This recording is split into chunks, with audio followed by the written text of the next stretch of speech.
Preface. This book is pragmatical, not philosophical. A practical manual, not a treatise upon theories. It is intended for the men and women whose most pressing need is for money, who wish to get rich first and philosophize afterward. It is for those who have, so far, found neither the time, the means, nor the opportunity to go deeply into the study of metaphysics, but who want results and who are willing to take the conclusions of science as a basis for action, without going into all the processes by which those conclusions were reached. It is expected that the reader will take the fundamental statements upon faith, just as he would take statements concerning a law of electrical action if they were promulgated by a Marconi or an Edison, and taking the statements upon faith, that he will prove their truth by acting upon them without fear or hesitation. Every man or woman who does this will certainly get rich, for the science herein applied is an exact science, and failure is impossible. For the benefit, however, of those who wish to investigate philosophical theories and so secure a logical basis for faith, I will here cite certain authorities. The monistic theory of the universe, the theory that one is all and that all is one, that one substance manifests itself as the seeming many elements of the material world, is of Hindu origin and has been gradually winning its way into the thought of the Western world for 200 years. It is the foundation of all the Oriental philosophies and of those of Descartes, Spinoza, Leibniz, Schopenhauer, Hegel, and Emerson. The reader who would dig to the philosophical foundations of this is advised to read Hegel and Emerson for himself. In writing this book, I have sacrificed all other considerations to plainness and simplicity of style, so that all might understand. The plan of action laid down herein was deduced from the conclusions of philosophy. It has been thoroughly tested and bears the supreme test of practical experiment. It works. If you wish to know how the conclusions were arrived at, read the writings of the authors mentioned above, and if you wish to reap the fruits of their philosophies in actual practice, read this book and do exactly as it tells you to do. The author. Chapter 1. The Right to be Rich. Whatever may be said in praise of poverty, the fact remains that it is not possible to live a really complete or successful life unless one is rich. No man can rise to his greatest possible height in talent or soul development unless he has plenty of money. For to unfold the soul and to develop talent, he must have many things to use, and he cannot have these things unless he has money to buy them with. A man develops in mind, soul, and body by making use of these things, and society is so organized that man must have money in order to become the possessor of things. Therefore, the basis of all advancement for man must be the science of getting rich. The object of all life is development, and everything that lives has an inalienable right to all the development it is capable of attaining. Man's right to life means his right to have the free and unrestricted use of all things which may be necessary to his fullest mental, spiritual, and physical unfoldment, or, in other words, his right to be rich. I shall not speak of riches in a figurative way. To be really rich does not mean to be satisfied or contented with a little. No man ought to be satisfied with little if he is capable of using and enjoying more. The purpose of nature is the advancement and unfoldment of life, and every man should have all that can contribute to the power, elegance, beauty, and richness of life. To be content with less is sinful. The man who owns all he wants for the living of all the life he is capable of living is rich, and no man who has not plenty of money can have all he wants. Life has advanced so far and become so complex that even the most ordinary man or woman requires a great amount of wealth in order to live in a manner that even approaches completeness. Every person naturally wants to become all that they are capable of becoming. This desire to realize innate possibilities is inherent in human nature. We cannot help wanting to be all that we can be. Success in life is becoming what you want to be. You can become what you want to be only by making use of things, and you can have the free use of things only as you become rich enough to buy them. To understand the science of getting rich is therefore the most essential of all knowledge. There is nothing wrong in wanting to get rich. The desire for riches is really the desire for a richer, fuller, and more abundant life, and that desire is praiseworthy. The man who does not desire to live more abundantly is abnormal, and so the man who does not desire to have money enough to buy all he wants is abnormal. There are three motives for which we live. We live for the body, we live for the mind, we live for the soul. No one of these is better or holier than the other. All are alike desirable, and no one of the three, body, mind, or soul, can live fully if either of the others is cut short of full life and expression. It is not right or noble to live only for the soul and deny mind or body, and it is wrong to live for the intellect and deny body or soul. We are all acquainted with the loathsome consequences of living for the body and denying both mind and soul, and we see that real life means the complete expression of all that man can give forth through body, mind, and soul. Whatever he can say, no man can be really happy or satisfied unless his body is living fully in every function, and unless the same is true of his mind and his soul. Wherever there is unexpressed possibility or function not performed, there is unsatisfied desire. Desire is possibility seeking expression, or function seeking performance. Man cannot live fully in body without good food, comfortable clothing, and warm shelter, and without freedom from excessive toil. Rest and recreation are also necessary to his physical life. He cannot live fully in mind without books and time to study them, without opportunity for travel and observation, or without intellectual companionship. To live fully in mind, he must have intellectual recreations and must surround himself with all the objects of art and beauty he is capable of using and appreciating. To live fully in soul, man must have love, and love is denied expression by poverty. A man's highest happiness is found in the bestowal of benefits on those he loves. Love finds its most natural and spontaneous expression in giving. The man who has nothing to give cannot fill his place as a husband or father, as a citizen or as a man. It is in the use of material things that a man finds full life for his body, develops his mind, and unfolds his soul. It is therefore of supreme importance to him that he should be rich. It is perfectly right that you should desire to be rich.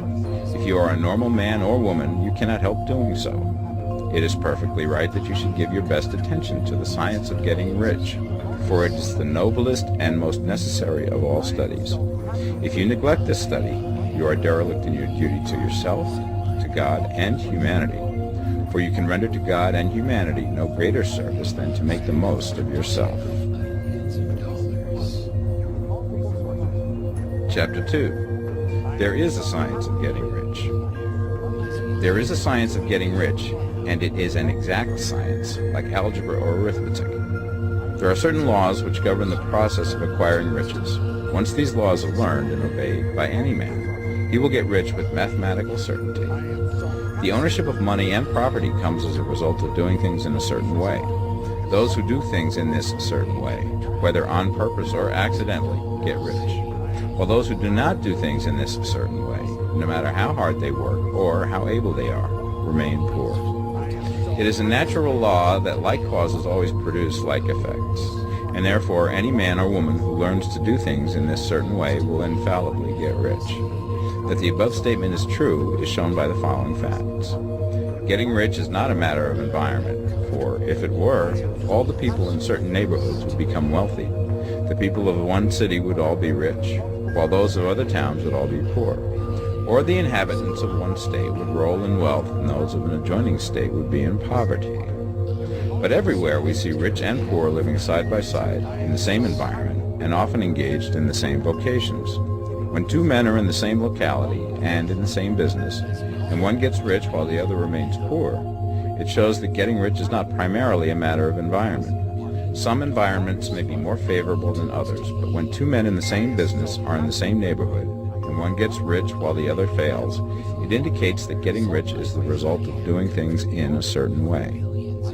And further, the ability to do things in this certain way is not due solely to the possession of talent. For many people who have great talent remain poor, while others who have very little talent get rich. Studying the people who have gotten rich, we find that they are an average lot in all respects, having no greater talents and abilities than other men.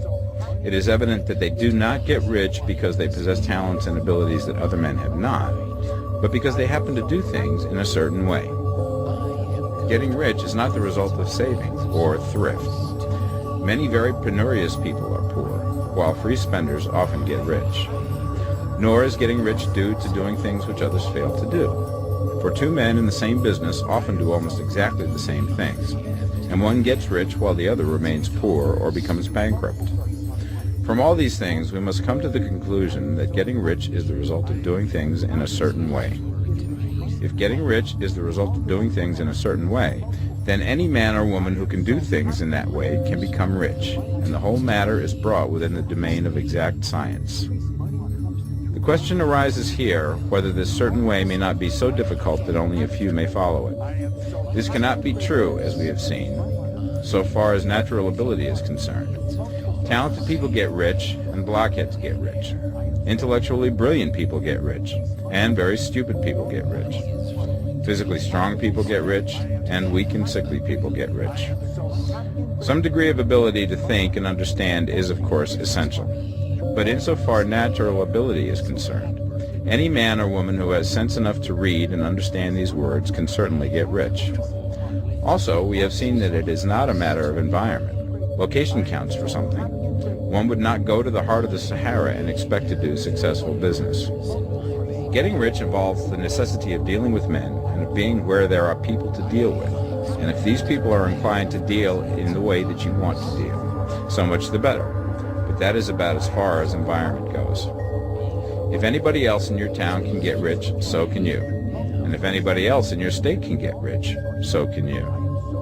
Again, it is not a matter of choosing some particular business or profession.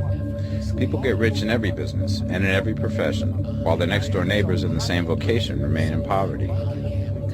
It is true that you will do best in a business which you like and which is congenial to you. And if you have certain talents which are well developed, you will do best in a business which calls for the exercise of those talents. Also, you will do best in a business which is suited to your locality. An ice cream parlor would do better in a warm climate than in Greenland, and a salmon fishery will succeed better in the Northwest than in Florida, where there are no salmon. But aside from these general limitations, getting rich is not dependent upon your engaging in some particular business, but upon your learning to do things in a certain way.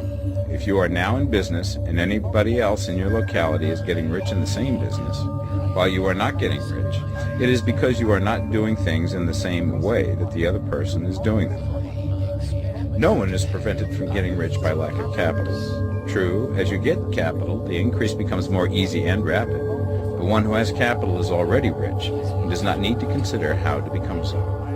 No matter how poor you may be, if you begin to do things in a certain way, you will begin to get rich, and you will begin to have capital.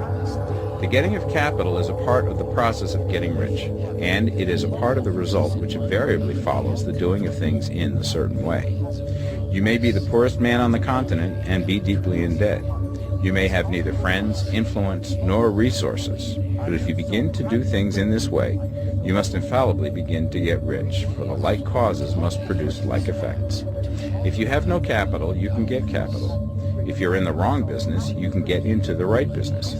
If you're in the wrong location, you can go to the right location. And you can do so by beginning in your present business and in your present location to do things in the certain way which causes success.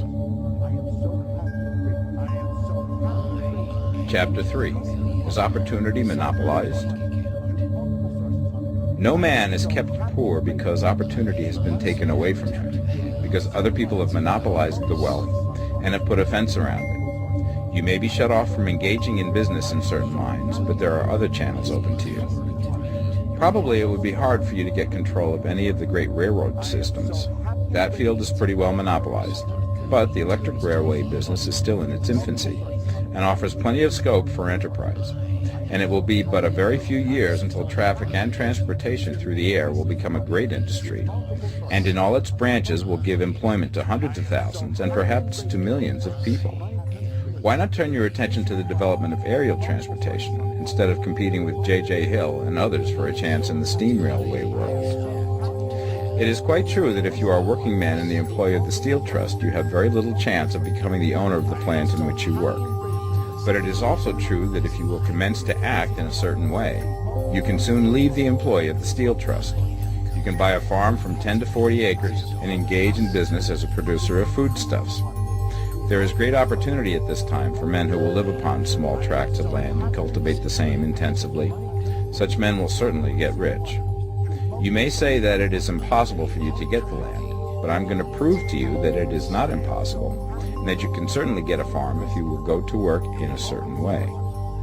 At different periods, the tide of opportunity sets in different directions, according to the needs of the whole, and the particular stage of social evolution which has been reached. At present, in America, it is setting towards agricultural and the allied industries and professions.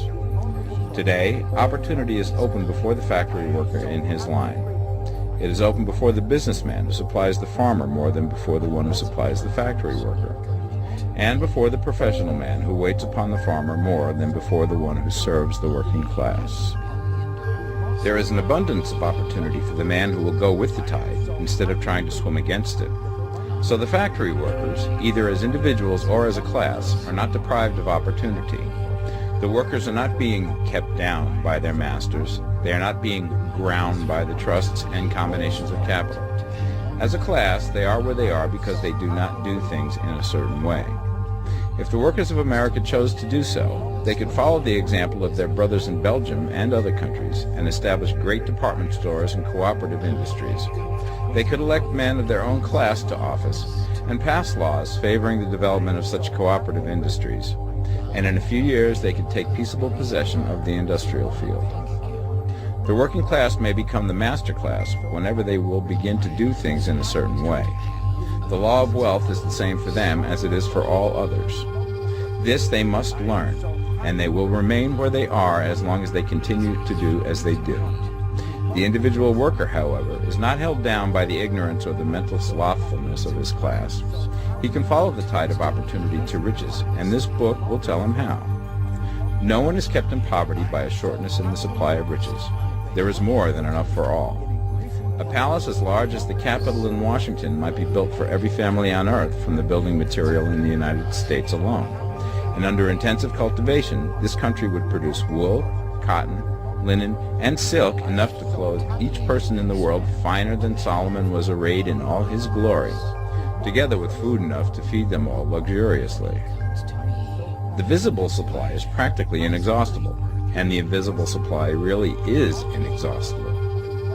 Everything you see on earth is made from one original substance, out of which all things proceed. New forms are constantly being made, and older ones are dissolving, but all are shapes assumed by one thing. There is no limit to the supply of formless stuff or original substance. The universe is made out of it, but it was not all used in making the universe. The spaces in, through, and between the forms of the visible universe are permeated and filled with the original substance, with the formless stuff, with the raw material of all things. 10,000 times as much has been made might still be made, and even then we should not have exhausted the supply of universal raw material. No man, therefore, is poor because nature is poor, or because there is not enough to go around. Nature is an inexhaustible storehouse of riches. The supply will never run short. Original substance is alive with creative energy and is constantly producing more forms. When the supply of building material is exhausted, more will be produced.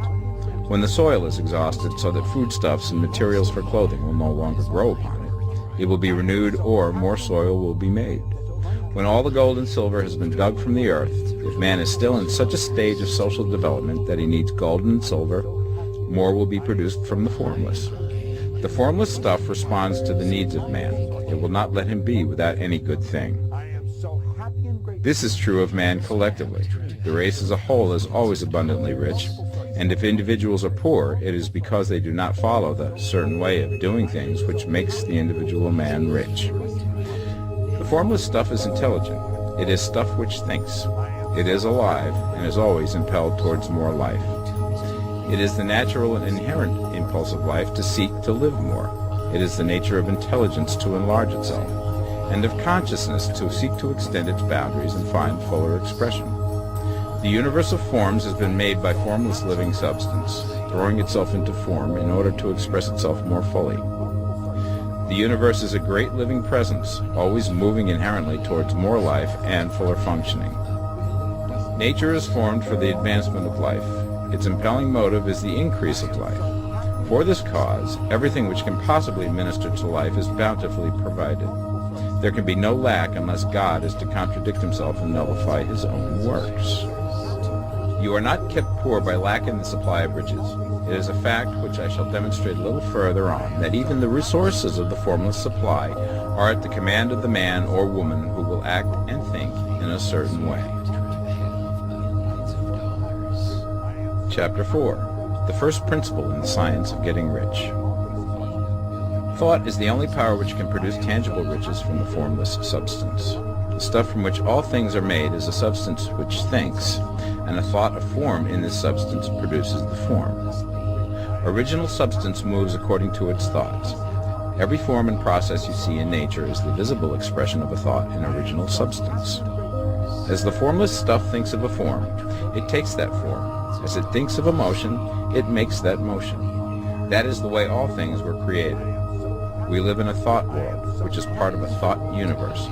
The thought of a moving universe extended through formless substance, and the thinking stuff moving according to that thought, took the form of systems of planets and maintains that form. Thinking substance takes the form of its thought and moves according to that thought.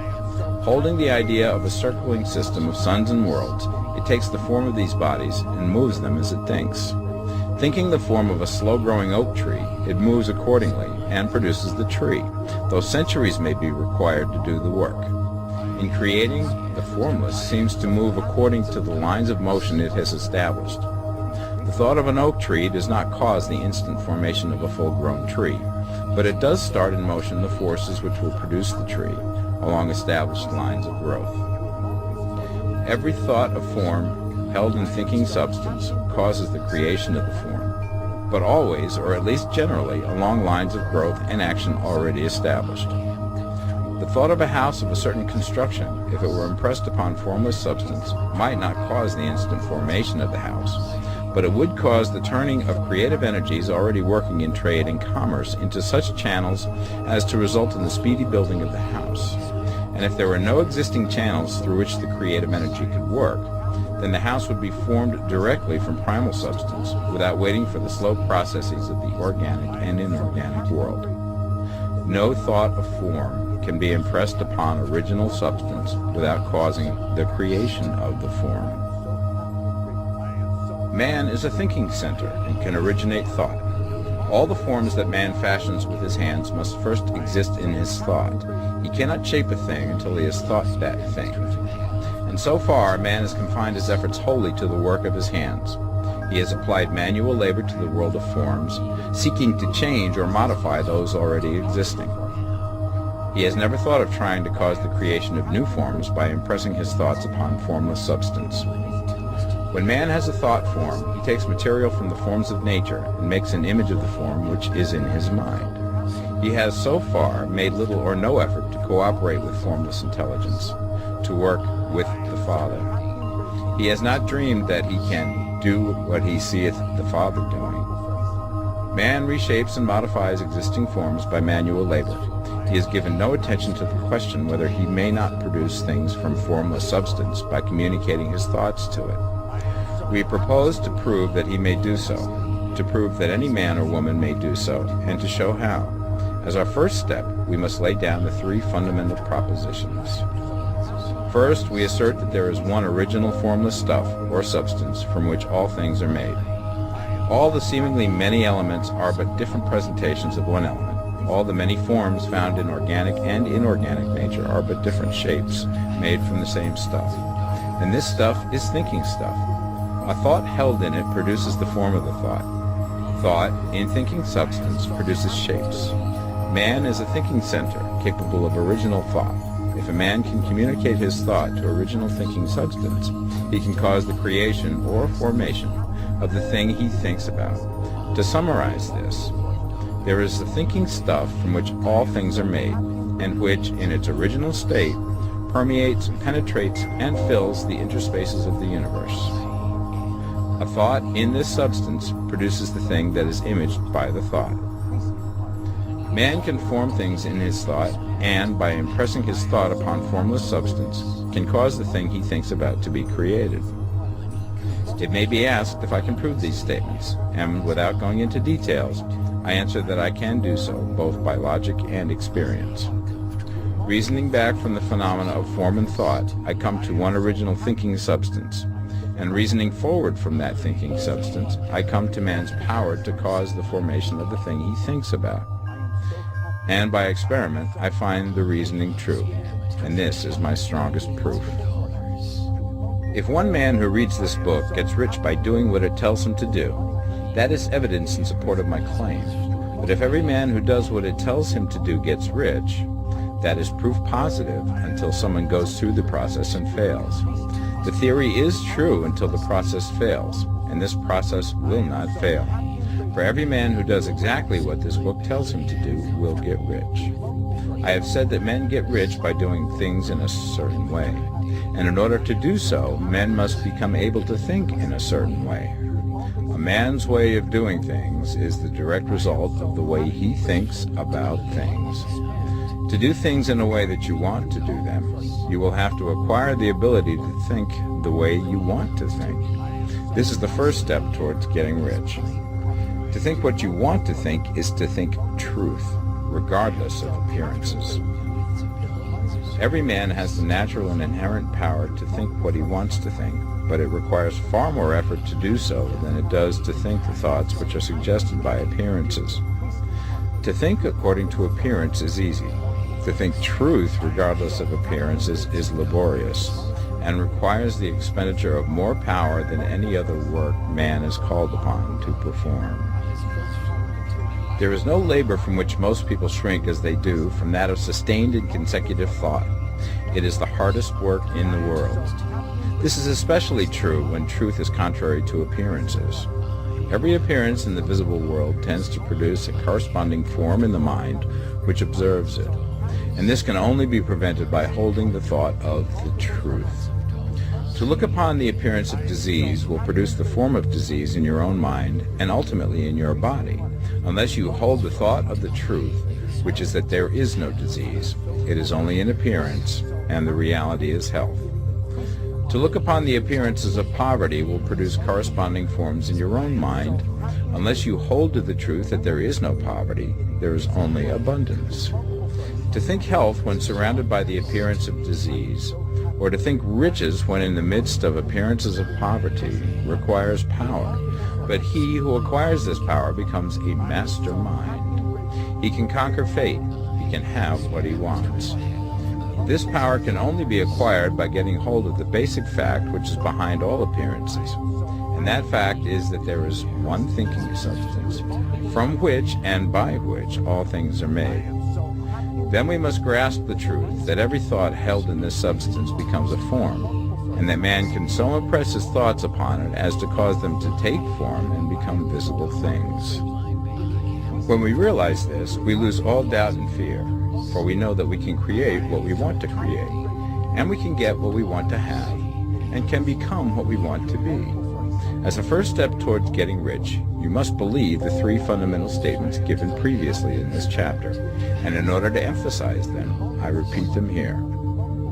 There is a thinking stuff from which all things are made, and which, in its original state, permeates, penetrates, and fills the interspaces of the universe.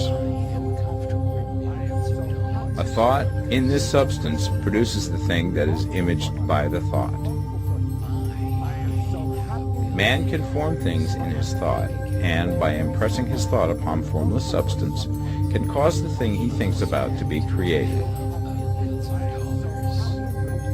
You must lay aside all other concepts of the universe than this monistic one, and you must dwell upon this until it is fixed in your mind and has become your habitual thought. Read these creed statements over and over again. Fix every word upon your memory, and meditate upon them until you firmly believe what they say. If a doubt comes to you, cast it aside as a sin. Do not listen to arguments against this idea. Do not go to churches or lectures where a contrary concept of things is taught or preached. Do not read magazines or books which teach a different idea. If you get mixed up in your faith, all your efforts will be in vain. Do not ask why these things are true, nor speculate as to how they can be true. Simply take them on trust. The science of getting rich begins with the absolute acceptance of this faith. Chapter 5. Increasing Life. You must get rid of the last vestige of the old idea that there is a deity whose will it is that you should be poor, or whose purposes may be served by keeping you in poverty. The intelligent substance which is all, and in all, which lives in all and lives in you, is a consciously living substance. Being a consciously living substance, it must have the nature and inherent desire of every living intelligence for increase of life. Every living thing must continually seek for the enlargement of its life, because life, in the mere act of living, must increase itself. A seed, dropped into the ground, springs into activity, and in the act of living produces 100 more seeds. Life, by living, multiplies itself. It is forever becoming more. It must do so if it continues to be at all. Intelligence is under the same necessity for continuous increase. Every thought we think makes it necessary for us to think another thought. Consciousness is continually expanding. Every fact we learn leads us to the learning of another fact. Knowledge is continually increasing. Every talent we cultivate brings to the mind the desire to cultivate another talent. We are subject to the urge of life, seeking expression, whichever drives us on to know more, to do more, and to be more. In order to know more, do more, and be more, we must have more. We must have things to use, for we learn and do and become only by using things. We must get rich so that we can live more.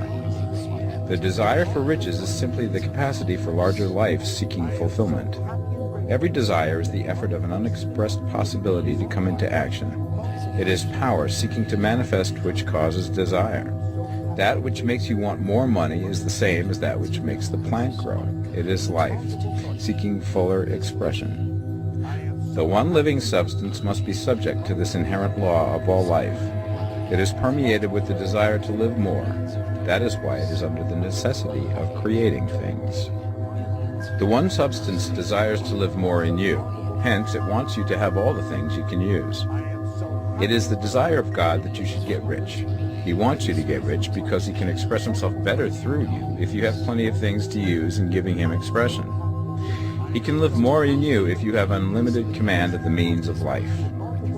The universe desires you to have everything you want to have. Nature is friendly to your plans. Everything is naturally for you. Make up your mind that this is true. It is essential, however, that your purpose should harmonize with the purpose that is in all. You must want real life, not mere pleasure of sensual gratification. Life is the performance of function, and the individual really lives only when he performs every function, physical, mental, and spiritual, of which he is capable, without excess in any.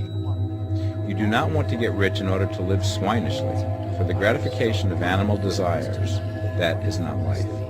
But the performance of every physical function is a part of life, and no one lives completely who denies the impulses of the body a normal and healthful expression. You do not want to get rich solely to enjoy mental pleasures, to get knowledge, to gratify ambition, to outshine others, to be famous. All these are a legitimate part of life, but the man who lives for the pleasures of the intellect alone will only have a partial life, and he will never be satisfied with his lot. You do not want to get rich solely for the good of others, to lose yourself for the salvation of mankind, to experience the joys of philanthropy and sacrifice. The joys of the soul are only a part of life, and they are no better or nobler than any other part. You want to get rich in order that you may eat, drink, and be merry when it is time to do these things, in order that you may surround yourself with beautiful things, see distant lands, feed your mind, and develop your intellect, in order that you may love men and do kind things, and be able to play a good part in helping the world to find truth. But remember that extreme altruism is no better and no nobler than extreme selfishness. Both are mistakes. Get rid of the idea that God wants you to sacrifice yourself for others, and that you can secure his favor by doing so. God requires nothing of the kind. What he wants is that you should make the most of yourself, for yourself and for others, and you can help others more by making the most of yourself than in any other way.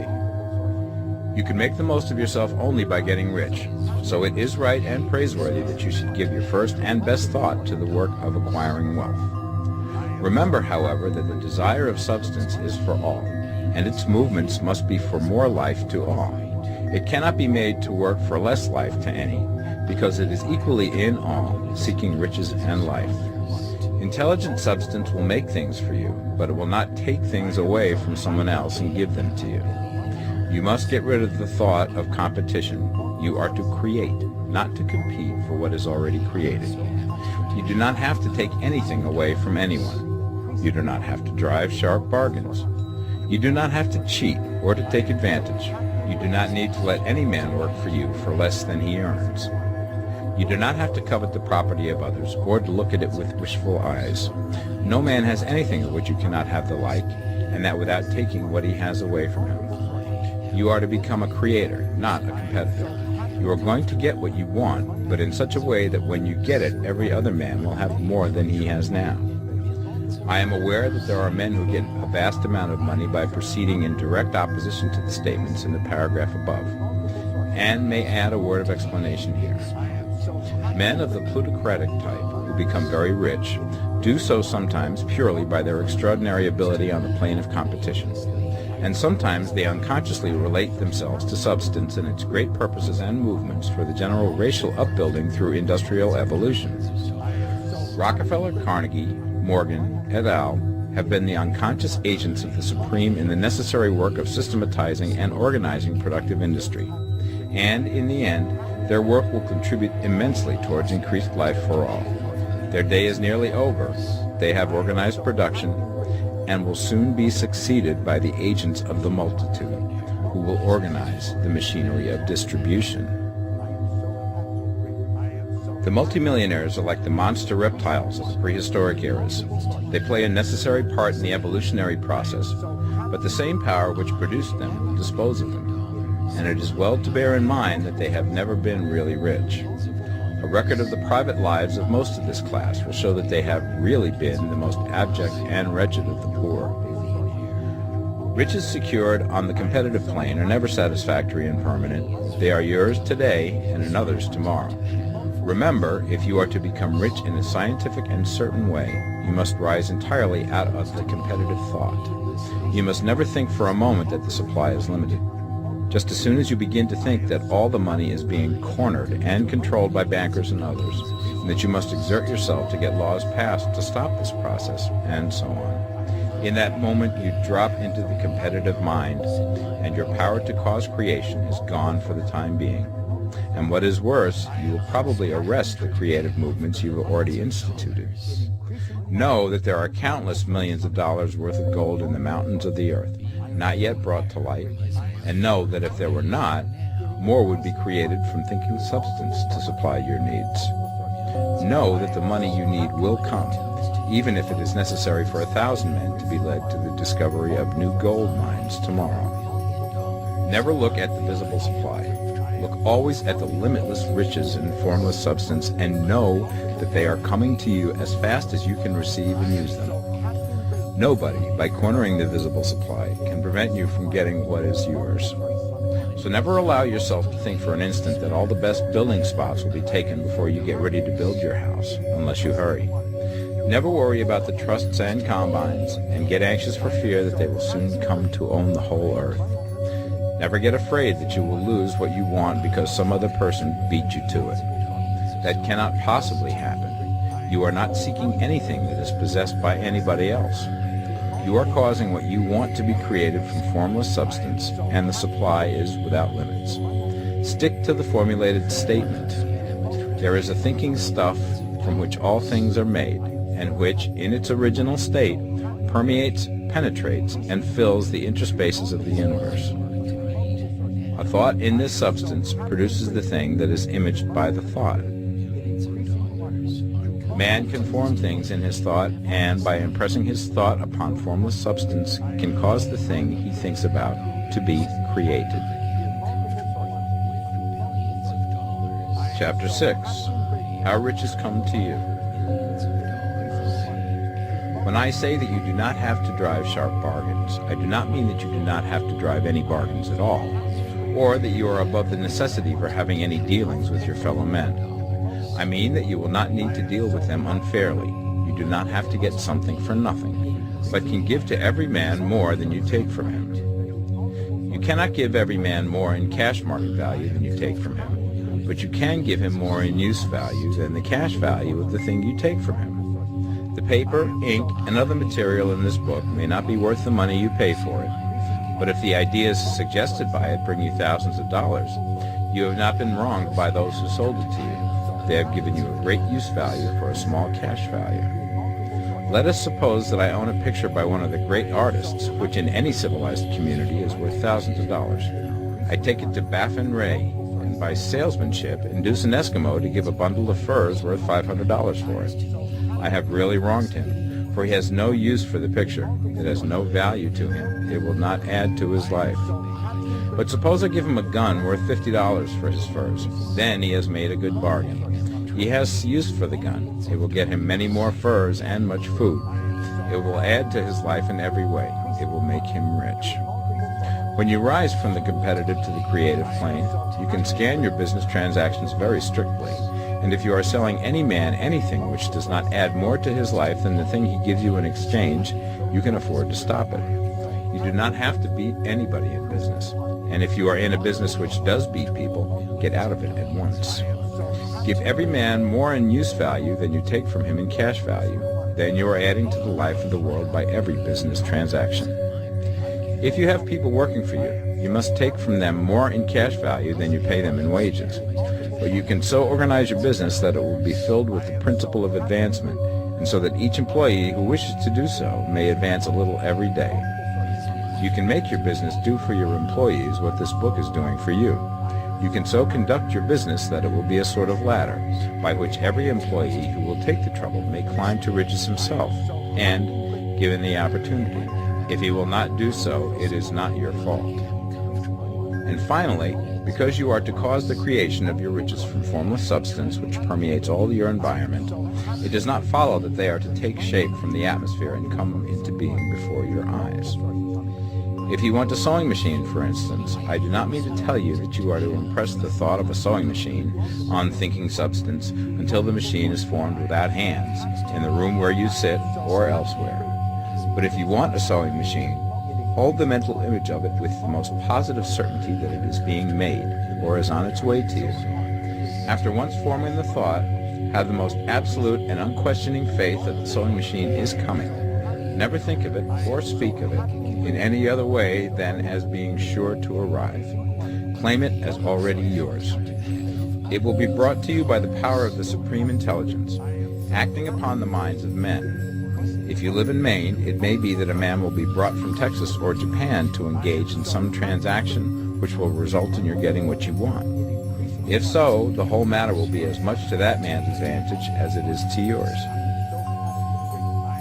Do not forget for a moment that the thinking substance is through all, in all, communicating with all, and can influence all. The desire of thinking substance for a fuller life and better living has caused the creation of all the sewing machines already made, and it can cause the creation of millions more, and will, whenever men set it in motion by desire and faith, and by acting in a certain way.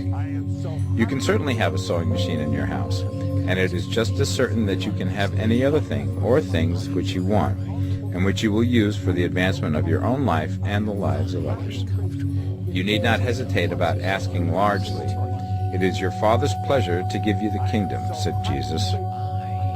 Original substance wants to live all that is possible in you, and wants you to have all that you can or will use for the living of the most abundant life. If you fix upon your consciousness the fact that the desire you feel for the possession of riches is one with the desire of omnipotence for more complete expression, your faith becomes invincible. Once I saw a little boy sitting at a piano, and vainly tried to bring harmony out of the keys, and I saw that he was grieved and provoked by his inability to play real music.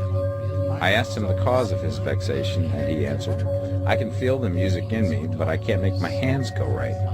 The music in him was the urge of original substance, containing all the possibilities of all life. All that there is of music was seeking expression through the child. God, the one substance, is trying to live and do and enjoy things through humanity. He is saying, I want hands to build wonderful structures, to play divine harmonies, to paint glorious pictures.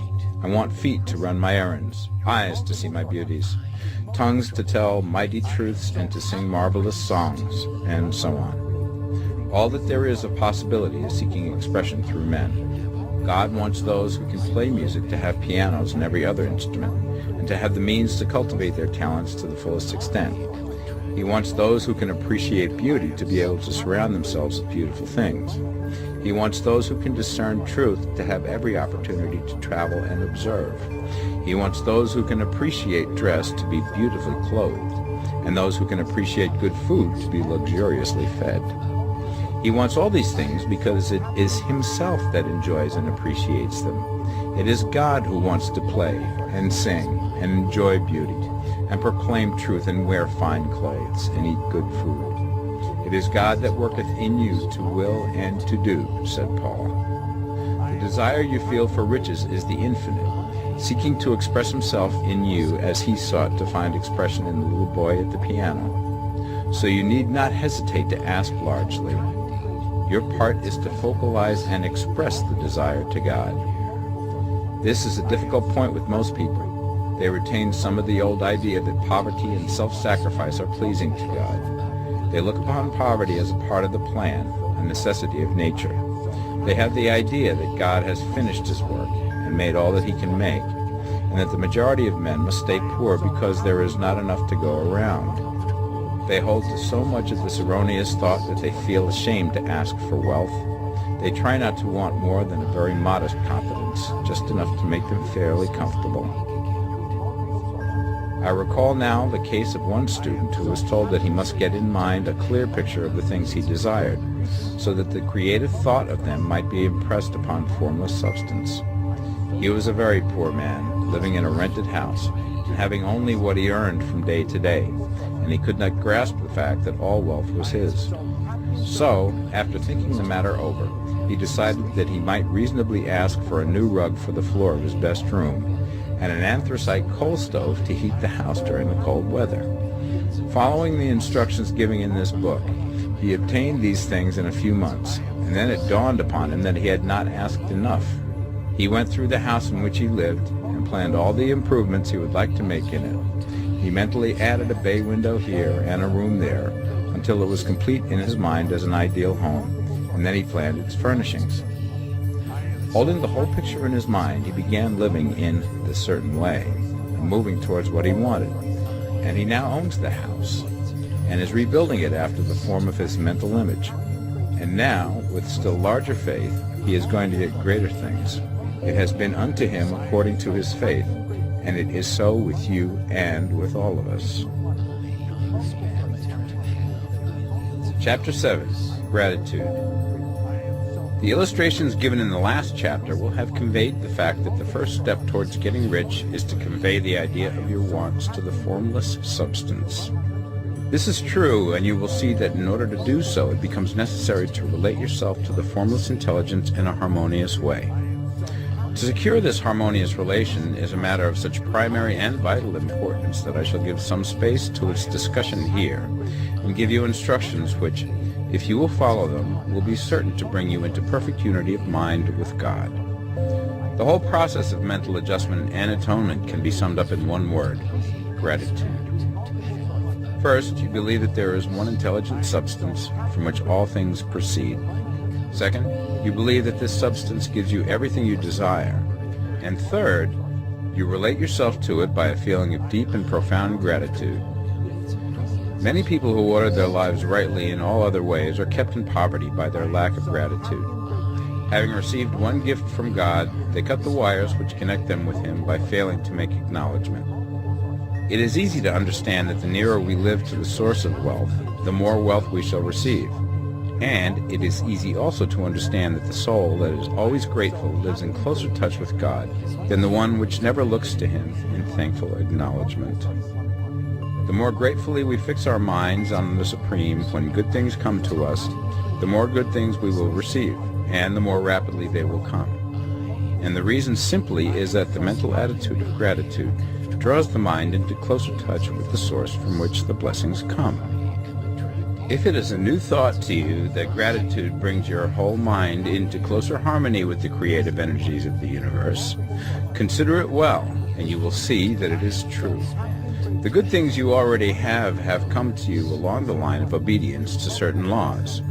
Gratitude will lead your mind out along the ways by which things come, and it will keep you in close harmony with creative thought and prevent you from falling into competitive thought. Gratitude alone can keep you looking towards the all and prevent you from falling into the error of thinking of the supply as limited, and to do that would be fatal to your hopes. There is a law of gratitude, and it is absolutely necessary that you should observe the law if you are to get the results you seek.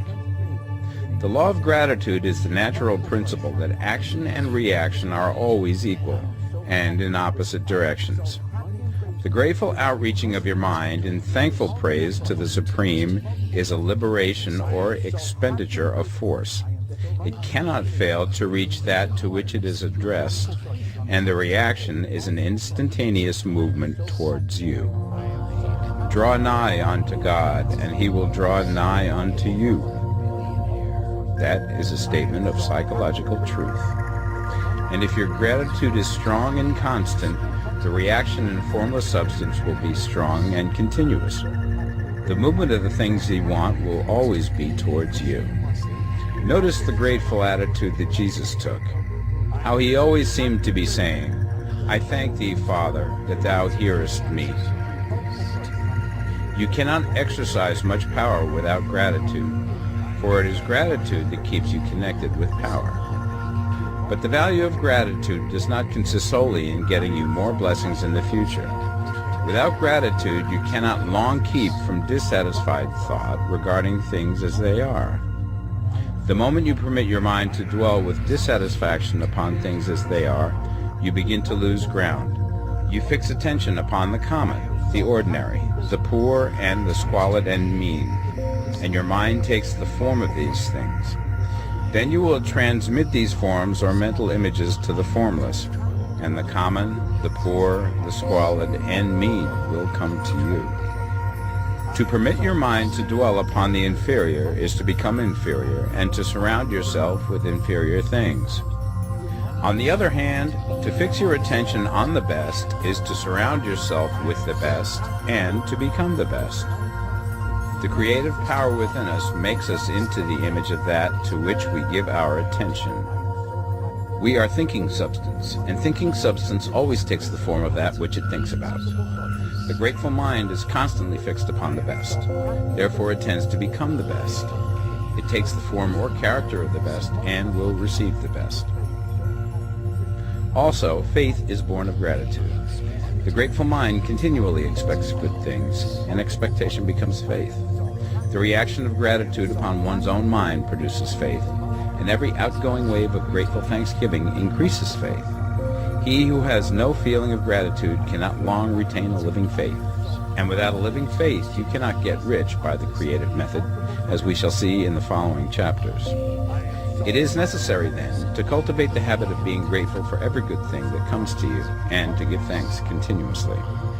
And because all things have contributed to your advancement, you should include all things in your gratitude. Do not waste time thinking or talking about the shortcomings or wrong actions of plutocrats or trust magnates. Their organization of the world has made your opportunity. All you get really comes to you because of them. Do not rage against corrupt politicians. If it were not for politicians, we should fall into anarchy, and your opportunity would be greatly lessened. God has worked a long time and very patiently to bring us up to where we are in industry and government, and he is going right on with his work. There is not the least doubt that he will do away with plutocrats, trust magnates, captains of industry, and politicians as soon as they can be spared. But in the meantime, behold, they are all very good. Remember that they are all helping to arrange the lines of transmission along which your riches will come to you, and be grateful to them all. This will bring you into harmonious relations with the good in everything, and the good in everything will move toward you.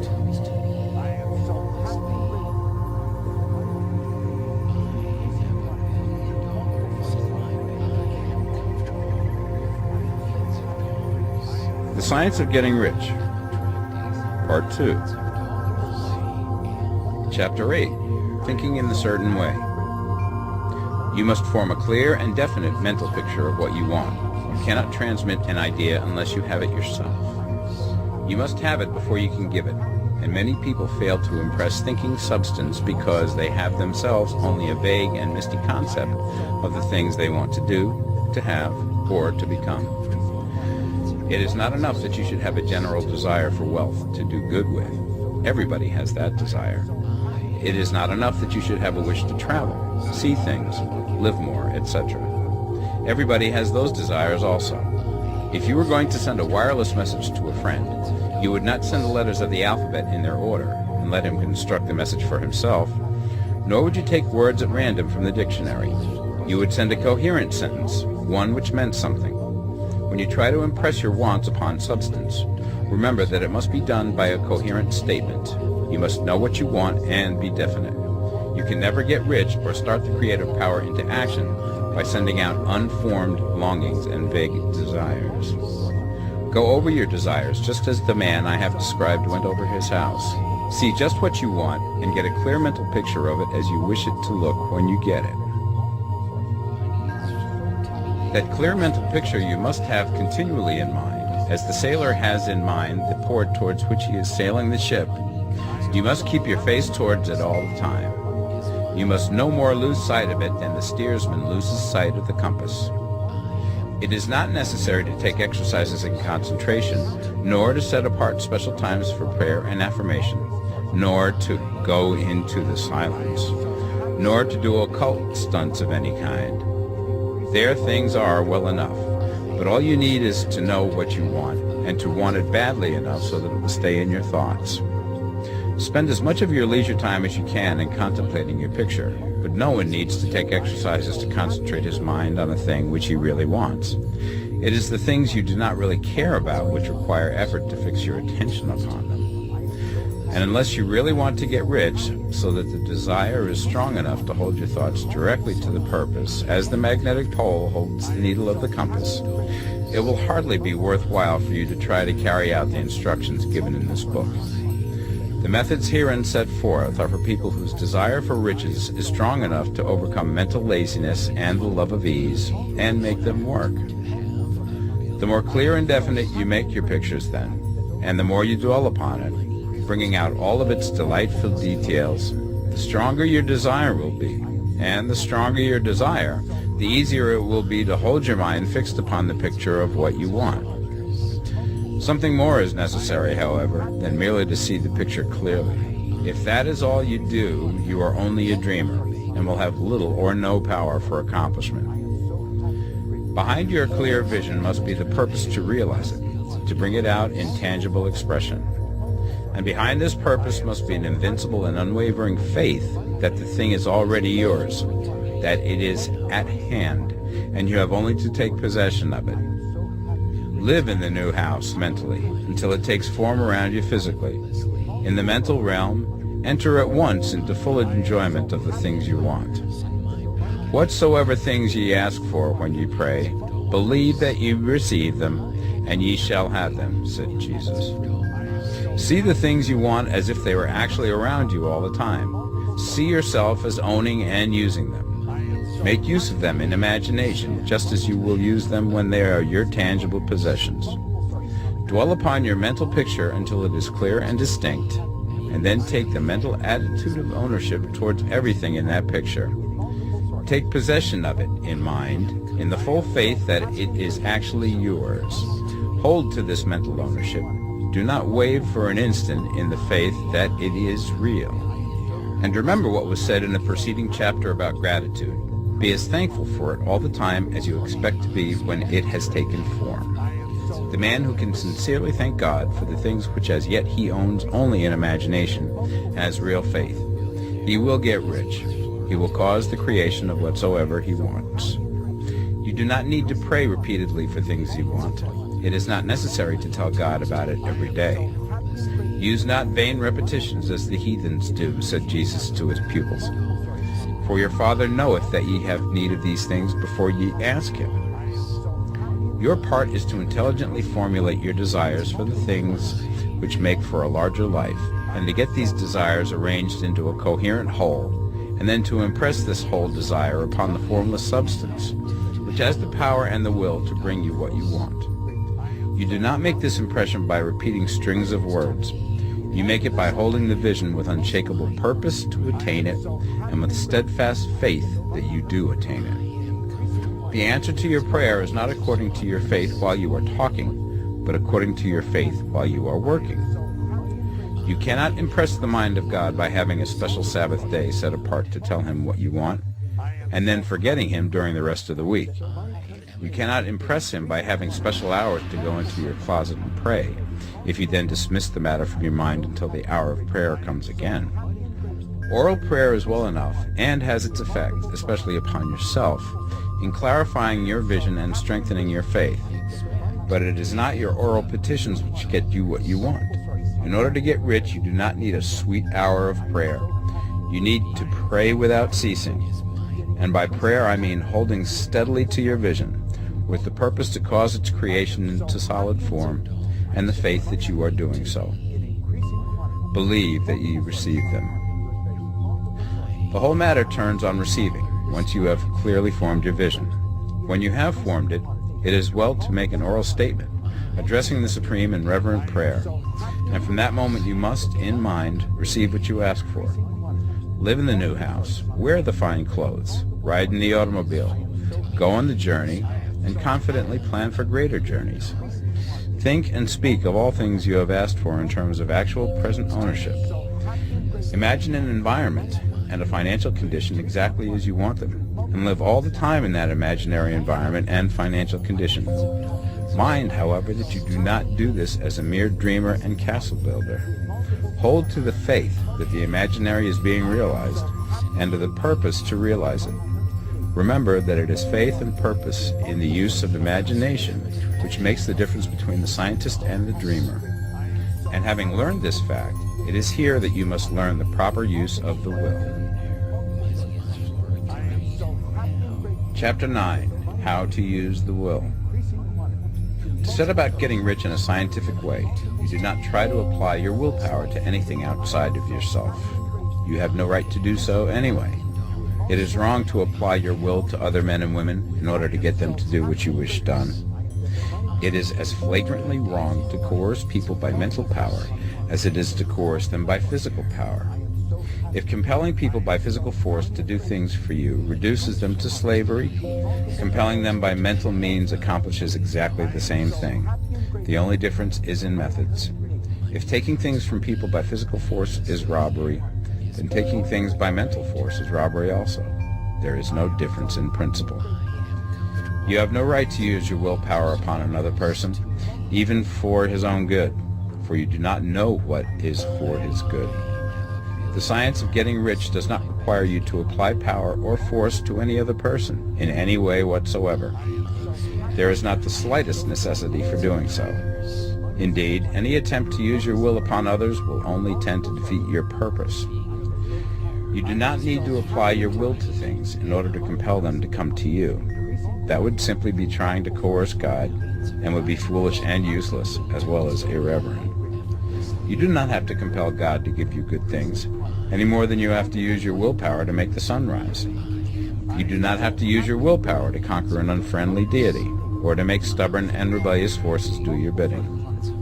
Substance is friendly to you, and is more anxious to give you what you want than you are to get it. To get rich, you need only to use your willpower upon yourself. When you know what to think and do, then you must use your will to compel yourself to think and do the right things. That is the legitimate use of the will in getting what you want, to use it in holding yourself to the right course. Use your will to keep yourself thinking and acting in the certain way. Do not try to project your will or thoughts or your mind out into space to act on things or people. Keep your mind at home. It can accomplish more there than elsewhere. Use your mind to form a mental image of what you want and to hold that vision with faith and purpose, and use your will to keep your mind working in the right way. The more steady and continuous your faith and purpose, the more rapidly you will get rich, because you will make only positive impressions upon substance, and you will not neutralize or offset them by negative impressions. The picture of your desires, held with faith and purpose, is taken up by the formless and permeates it to great distances throughout the universe, for all I know. As this impression spreads, all things are set moving towards its realizations.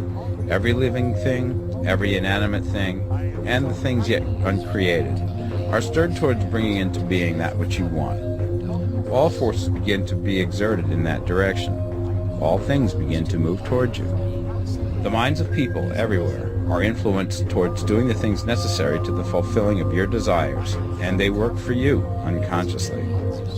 But you can check all this by starting a negative impression in the formless substance.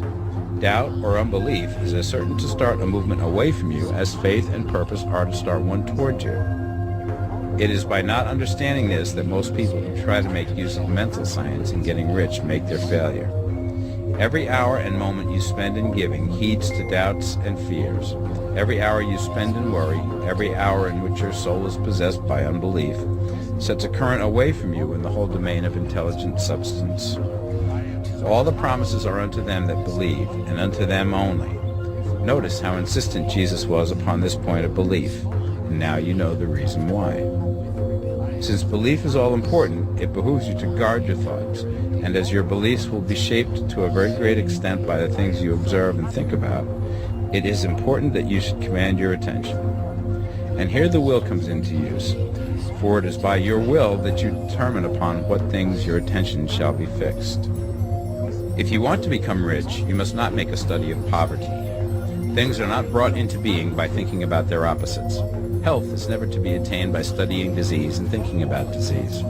Righteousness is not to be promoted by studying sin and thinking about sin.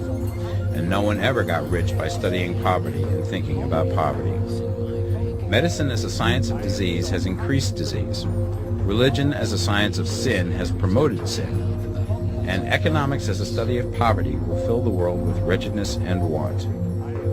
Do not talk about poverty. Do not investigate it or concern yourself with it. Never mind what its causes are. You have nothing to do with them. What concerns you is the cure. Do not spend your time in charitable work or charity movements. All charity only tends to perpetuate the wretchedness it aims to eradicate. I do not say that you should be hard-hearted or unkind and refuse to hear the cry of need, but you must not try to eradicate poverty in any of the conventional ways. Put poverty behind you and put all that pertains to it behind you, and make good. Get rich. That is the best way you can help the poor. And you cannot hold the mental image which is to make you rich if you fill your mind with pictures of poverty. Do not read books or papers which give circumstantial accounts of the wretchedness of the tenement dwellers, of the horrors of child labor, and so on. Do not read anything which fills your mind with gloomy images of want and suffering. You cannot help the poor in the least by knowing about these things, and the widespread knowledge of them does not tend at all to do away with poverty. What tends to do away with poverty is not getting the pictures of poverty into your mind, but getting pictures of wealth into the minds of the poor. You are not deserting the poor in their misery when you refuse to allow your mind to be filled with pictures of that misery. Poverty can be done away with, not by increasing the number of well-to-do people who think about poverty, but by increasing the number of poor people who purpose with faith to get rich. The poor do not need charity, they need inspiration. Charity only sends them a loaf of bread to keep them alive in their wretchedness, or give them an entertainment to make them forget for an hour or two. But inspiration will cause them to rise out of their misery. If you want to help the poor, demonstrate to them that they can become rich. Prove it by getting rich yourself. The only way in which poverty will ever be banished from this world is by getting a large and constantly increasing number of people to practice the teachings of this book. People must be taught to become rich by creation, not by competition. Every man who becomes rich by competition throws down behind him the ladder by which he rises and keeps others down. But every man who gets rich by creation opens a way for thousands to follow him and inspires them to do so. You are not showing hardness of heart or an unfeeling disposition when you refuse to pity poverty, see poverty, read about poverty, or think or talk about it, or to listen to those who do talk about it. Use your willpower to keep your mind off the subject of poverty and to keep it fixed with faith and purpose on the vision of what you want. Chapter 10. Further use of the will. You cannot retain a true and clear vision of wealth if you are constantly turning your attention to opposing pictures, whether they be external or imaginary. Do not tell of your past troubles of a financial nature, if you have had them. Do not think of them at all. Do not tell of the poverty of your parents or the hardships of your early life. To do any of these things is to mentally class yourself with the poor for the time being, and it will certainly check the movement of things in your direction. Let the dead bury their dead, as Jesus said. Put poverty and all things that pertain to poverty completely behind you. You have accepted a certain theory of the universe as being correct, and are resting all your hopes of happiness on its being correct. And what can you gain by giving heed to conflicting theories? Do not read religious books which tell you that the world is soon coming to an end, and do not read the writing of muckrakers and pessimistic philosophers who tell you that it is going to the devil. The world is not going to the devil. It is going to God. It is wonderful becoming. True, there may be a good many things in existing conditions which are disagreeable, but what is the use of studying them when they are certainly passing away, and when the study of them only tends to check their passing and keep them with us? Why give time and attention to things which are being removed by evolutionary growth, when you can hasten their removal only by promoting the evolutionary growth as far as your part of it goes? No matter how horrible and seeming may be the conditions in certain countries, sections, or places, you waste your time and destroy your own chances by considering them. You should interest yourself in the world's becoming rich. Think of the riches in the world as coming to, instead of the poverty it is growing out of. And bear in mind that the only way in which you can assist the world in growing rich is by growing rich yourself through creative method, not the competitive one. Give your attention wholly to riches. Ignore poverty. Whenever you think or speak of those who are poor, think and speak of them as those who are becoming rich, as those who are to be congratulated rather than pitied. Then they and others will catch the inspiration and begin to search for the way out. Because I say that you are to give your whole time and mind and thought to riches, it does not follow that you are to be sordid or mean. To become really rich is the noblest aim you can have in life, for it includes everything else. On the competitive plane, the struggle to get rich is a godless scramble for power over other men. But when we come into the creative mind, all this is changed. All that is possible in the way of greatness and soul unfoldment, of service and lofty endeavor, comes by way of getting rich. All is made possible by the use of things. If you lack for physical health, you will find that the attainment of it is conditional on you getting rich. Only those who are emancipated from financial worry and who have the means to live a carefree existence and follow hygienic practices can have and retain health. Moral and spiritual greatness is possible only to those who are above the competitive battle for existence. And only those who are becoming rich on the plane of creative thought are free from the degrading influences of competition. If your heart is set on domestic happiness, remember that love flourishes best when there is refinement, a high level of thought, and freedom from corrupting influences. And these are to be found only where riches are attained by the exercise of creative thought, without strife or rivalry. You can aim at nothing so great or noble, I repeat, as to become rich, and you must fix your attention upon your mental picture of riches, to the exclusion of all that may tend to dim or obscure the vision. You must learn to see the underlying truth in all things. You must see beneath all seemingly wrong conditions the great one life, ever moving forward towards fuller expression and more complete happiness. It is the truth that there is no such thing as poverty, that there is only wealth. Some people remain in poverty because they are ignorant of the fact that there is wealth for them, and these can best be taught by showing them the way to affluence in your own person and practice.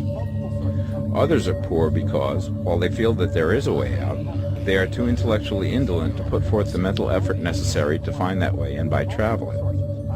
Others still are poor because, while they have some notion of science, they have become so swamped and lost in the maze of metaphysical and occult theories that they do not know which road to take. They try a mixture of many systems and fail in all. For these, again, the very best thing to do is to show the right way in your own person and practice. An ounce of doing things is worth a pound of theorizing. The very best thing you can do for the whole world is to make the most of yourself. You can serve God and man in no more effective way than by getting rich. That is, if you get rich by the creative method and not by the competitive one. Another thing. We assert that this book gives in detail the principles of the science of getting rich. And if that is true, you do not need to read any other book upon the subject. This may sound narrow and egotistical, but consider. There is no more scientific method of computation in mathematics than by addition, subtraction, multiplication, and division. No other method is possible. There can be but one shortest distance between 2 points. There is only one way to think scientifically, and that is to think in the way that leads by the most direct and simple route to the goal. No man has yet formulated a briefer or less complex system than the one set forth herein. It has been stripped of all non-essentials. When you commence on this, lay all others aside. Put them out of your mind altogether. Read this book every day. Keep it with you. Commit it to memory, and do not think about other systems and theories.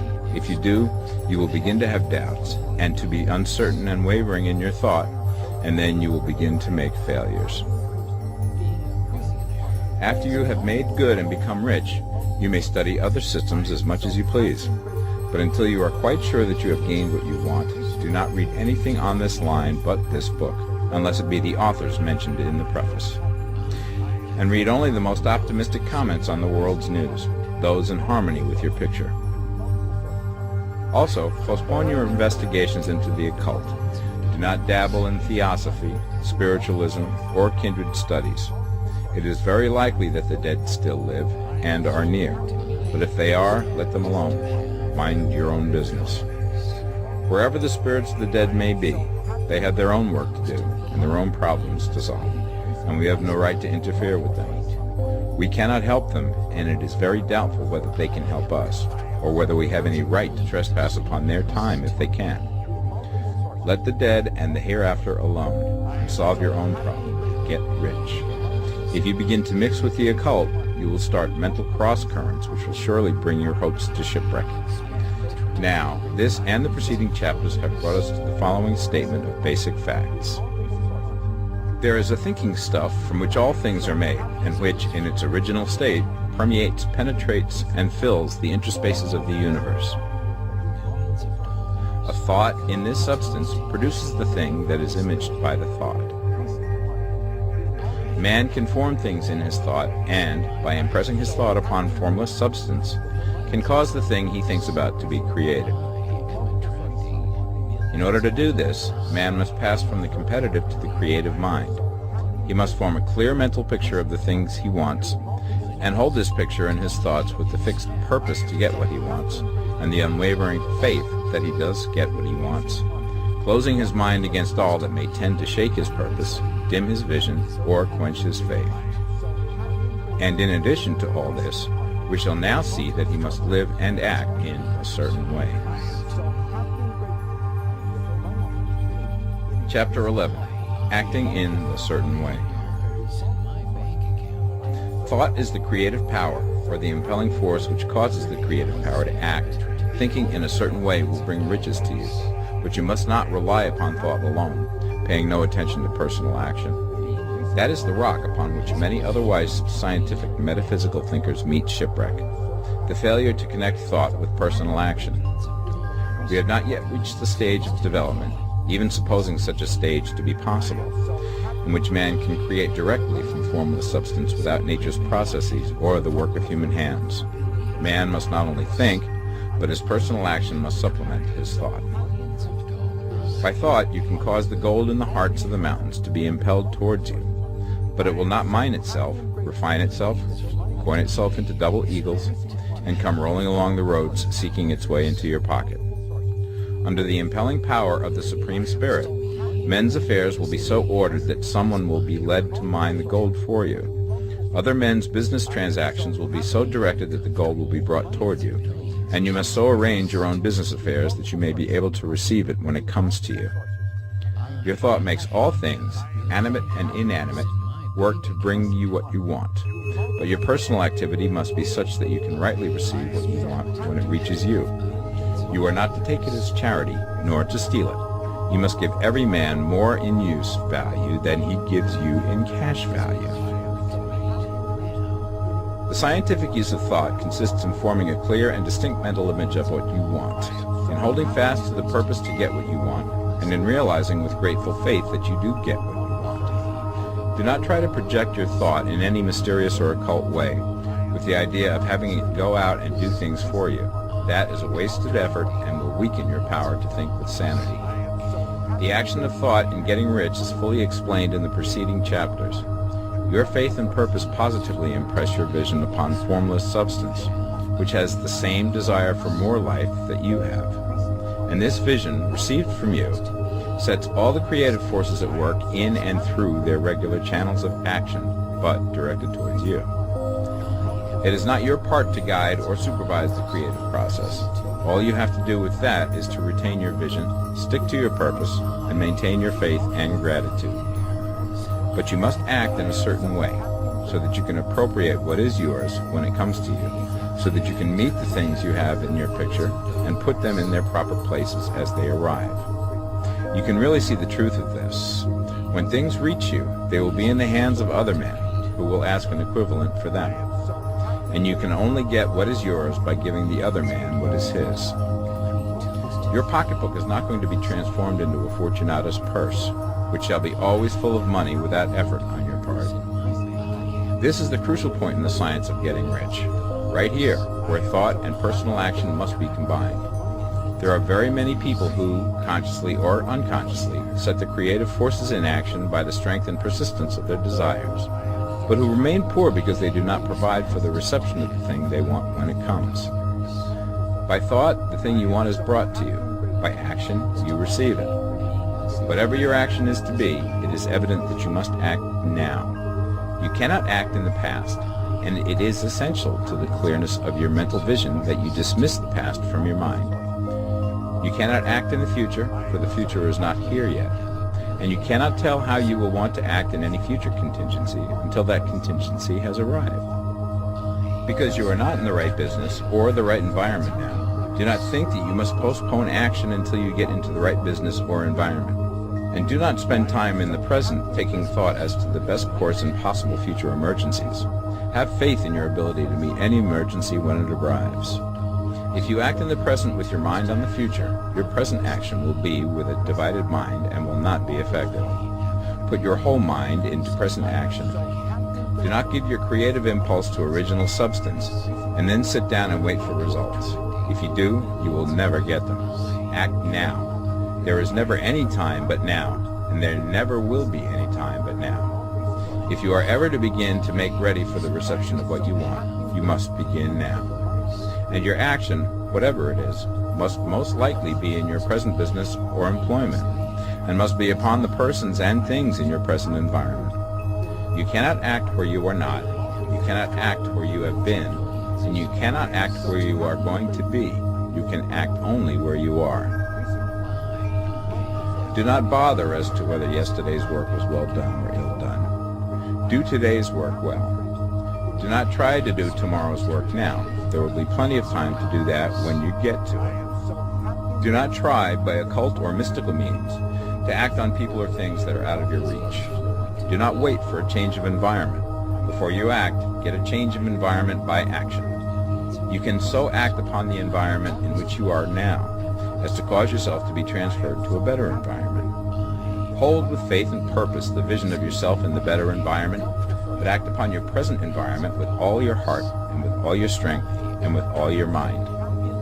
Do not spend any time in daydreaming or castle building. Hold to the one vision of what you want and act now.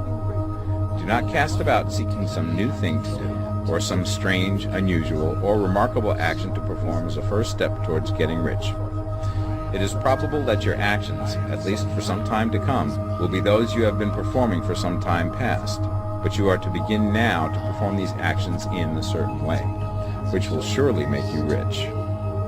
If you are engaged in some business and feel that it is not the right one for you, do not wait until you get into the right business before you begin to act. Do not feel discouraged or sit down and lament because you are misplaced. No man was ever so misplaced that he could not find the right place, and no man ever became so involved in the wrong business but that he could get into the right business.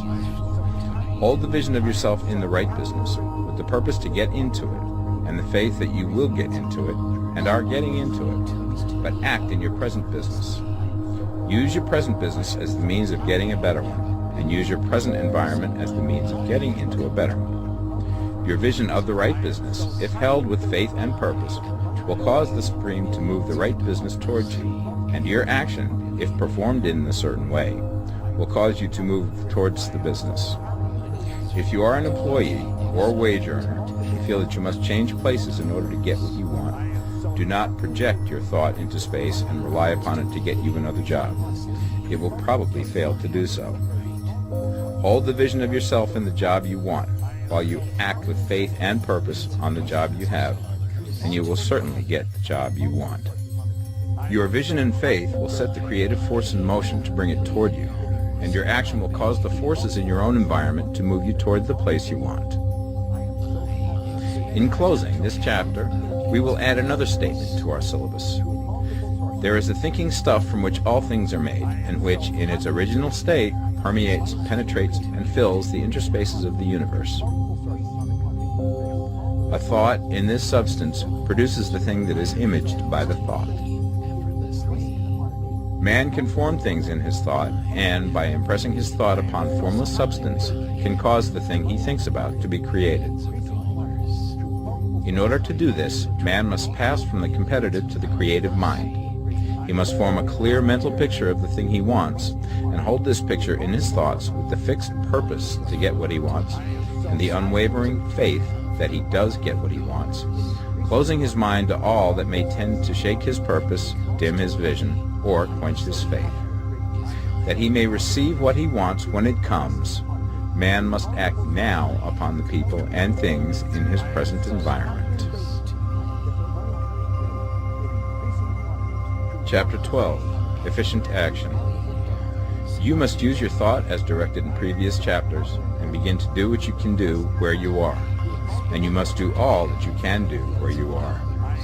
You can advance only by being larger than your present place, and no man is larger than his present place who leaves undone any of the work pertaining to that place. The world is advanced only by those who more than fill their present places. If no man quite filled his present place, you can see that there must be a going backward in everything. Those who do not quite fill their present places are dead weight upon society, government, commerce, and industry. They must be carried along by others at a great expense. The progress of the world is retarded only by those who do not fill the places they are holding. They belong to a former age and a lower stage or plane of life, and their tendency is towards degeneration. No society could advance if every man was smaller than his place. Social evolution is guided by the law of physical and mental evolution. In the animal world, evolution is caused by excess of life. When an organism has more life than can be expressed in the function of its own plane, it develops the organs of a higher plane, and a new species is originated. There never would have been new species had there not been organisms which more than filled their places. The law is exactly the same for you. Your getting rich depends upon your applying this principle to your own affairs.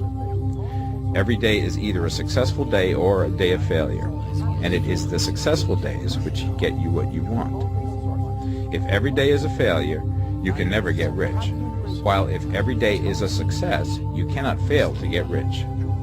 If there is something that may be done today, and you do not do it, you have failed in so far as that thing is concerned, and the consequences may be more disastrous than you imagine. You cannot foresee the results of even the most trivial act. You do not know the workings of all the forces that have been set moving in your behalf. Much may be depending on your doing some simple act. It may be the very thing which is to open the door of opportunity to very great possibilities. You can never know all the combinations which Supreme Intelligence is making for you in the world of things and of human affairs.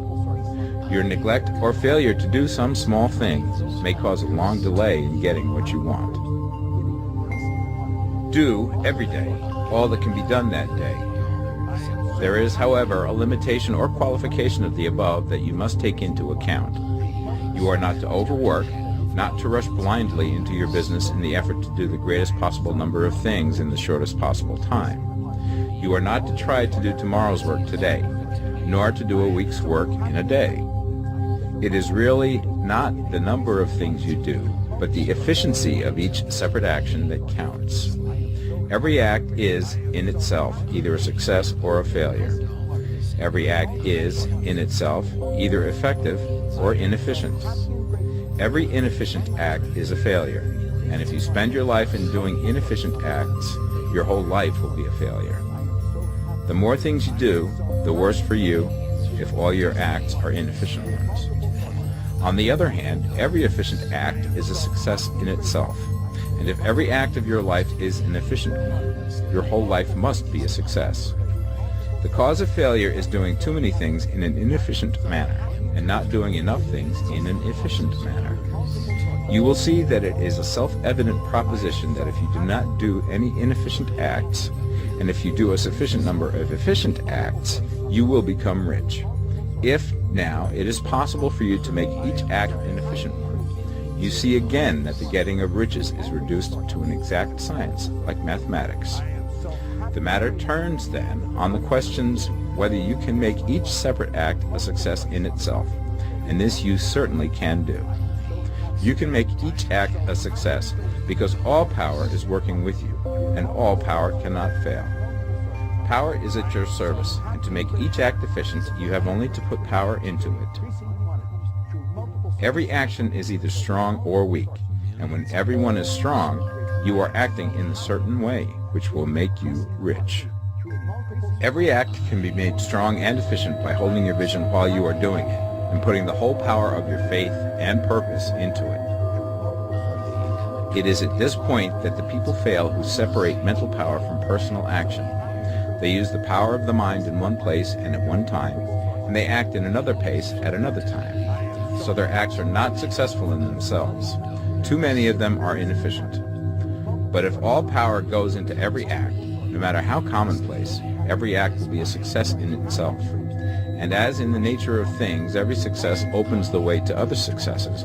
Your progress towards what you want, and the progress of what you want toward you, will become increasingly rapid. Remember that successful action is cumulative in its results. Since the desire for more life is inherent in all things, when a man begins to move towards larger life, more things attach themselves to him, and the influence of his desire is multiplied. Do, every day, all that you can do that day, and do each act in an efficient manner. In saying that you must hold your vision while you are doing each act, however trivial or commonplace, I do not mean to say that it is necessary at all times to see the vision distinctly to its smallest details. It should be the work of your leisure hours to use your imagination on the details of your vision, and to contemplate them until they are firmly fixed upon memory. If you wish speedy results, spend practically all your spare time in this practice. By continuous contemplation, you will get the picture of what you want, even to the smallest details, so firmly fixed upon your mind and so completely transferred to the mind of formless substance, that in your working hours you need only to mentally refer to the picture to stimulate your faith and purpose, and cause your best effort to be put forth. Contemplate your picture in your leisure hours until your consciousness is so full of it that you can grasp it instantly. You will become so enthused with its bright promises that the mere thought of it will call forth the strongest energies of your whole being. Let us again repeat our syllabus, and by slightly changing the closing statements, bring it to the point we have now reached. There is a thinking stuff from which all things are made, and which, in its original state, permeates, penetrates, and fills the interspaces of the universe. A thought in this substance produces the thing that is imaged by the thought. Man can form things in his thought, and, by impressing his thought upon formless substance, can cause the thing he thinks about to be created. In order to do this, man must pass from competitive to the creative mind. He must form a clear mental picture of the thing he wants, and do, with faith and purpose, all that can be done each day, doing each separate thing in an efficient manner. Chapter 13. Getting into the right business. Success in any particular business depends for one thing upon your possessing in a well-developed state the faculties required in that business. Without good musical faculty, no one can succeed as a teacher of music. Without well-developed mechanical faculties, no one can achieve great success in any of the mechanical trades. Without tact and the commercial faculties, no one can succeed in the mercantile pursuits. But to possess in a well-developed state the faculties required in your particular vocation does not ensure getting rich. There are musicians who have remarkable talent and who yet remain poor. There are blacksmiths, carpenters, and so on who have excellent mechanical ability, but who do not get rich. And there are merchants with good faculties for dealing with men who nevertheless fail. The different faculties are tools. It is essential to have good tools, but it is also essential that the tools should be used in the right way. One man can take a sharp saw, a square, a good plane, and so on, and build a handsome article of furniture. Another man can take the same tools and set to work to duplicate the article, but his production will be a botch. He does not know how to use good tools in a successful way. The various faculties of your mind are the tools with which you must do the work which is to make you rich. It will be easier for you to succeed if you get into a business for which you are well equipped with mental tools. Generally speaking, you will do best in that business which will use your strongest faculties, the one for which you are naturally best fitted. But there are limitations to this statement also. No man should regard his vocation as being irrevocably fixed by the tendencies with which he was born. You can get rich in any business, for if you have not the right talent you can develop that talent. It merely means that you will have to make your tools as you go along, instead of confining yourself to the use of those with which you were born. It will be easier for you to succeed in a vocation for which you already have the talents in a well-developed state, but you can succeed in any vocation, for you can develop any rudimentary talent, and there is no talent of which you have not at least the rudiment. You will get rich most easily in point of effort if you do that for which you are best fitted, but you will get rich most satisfactorily if you do that which you want to do. Doing what you want to do is life, and there is no real satisfaction in living if we are compelled to be forever doing something which we do not like to do, and can never do what we want to do. And it is certain that you can do what you want to do. The desire to do it is proof that you have within you the power which can do it. Desire is a manifestation of power.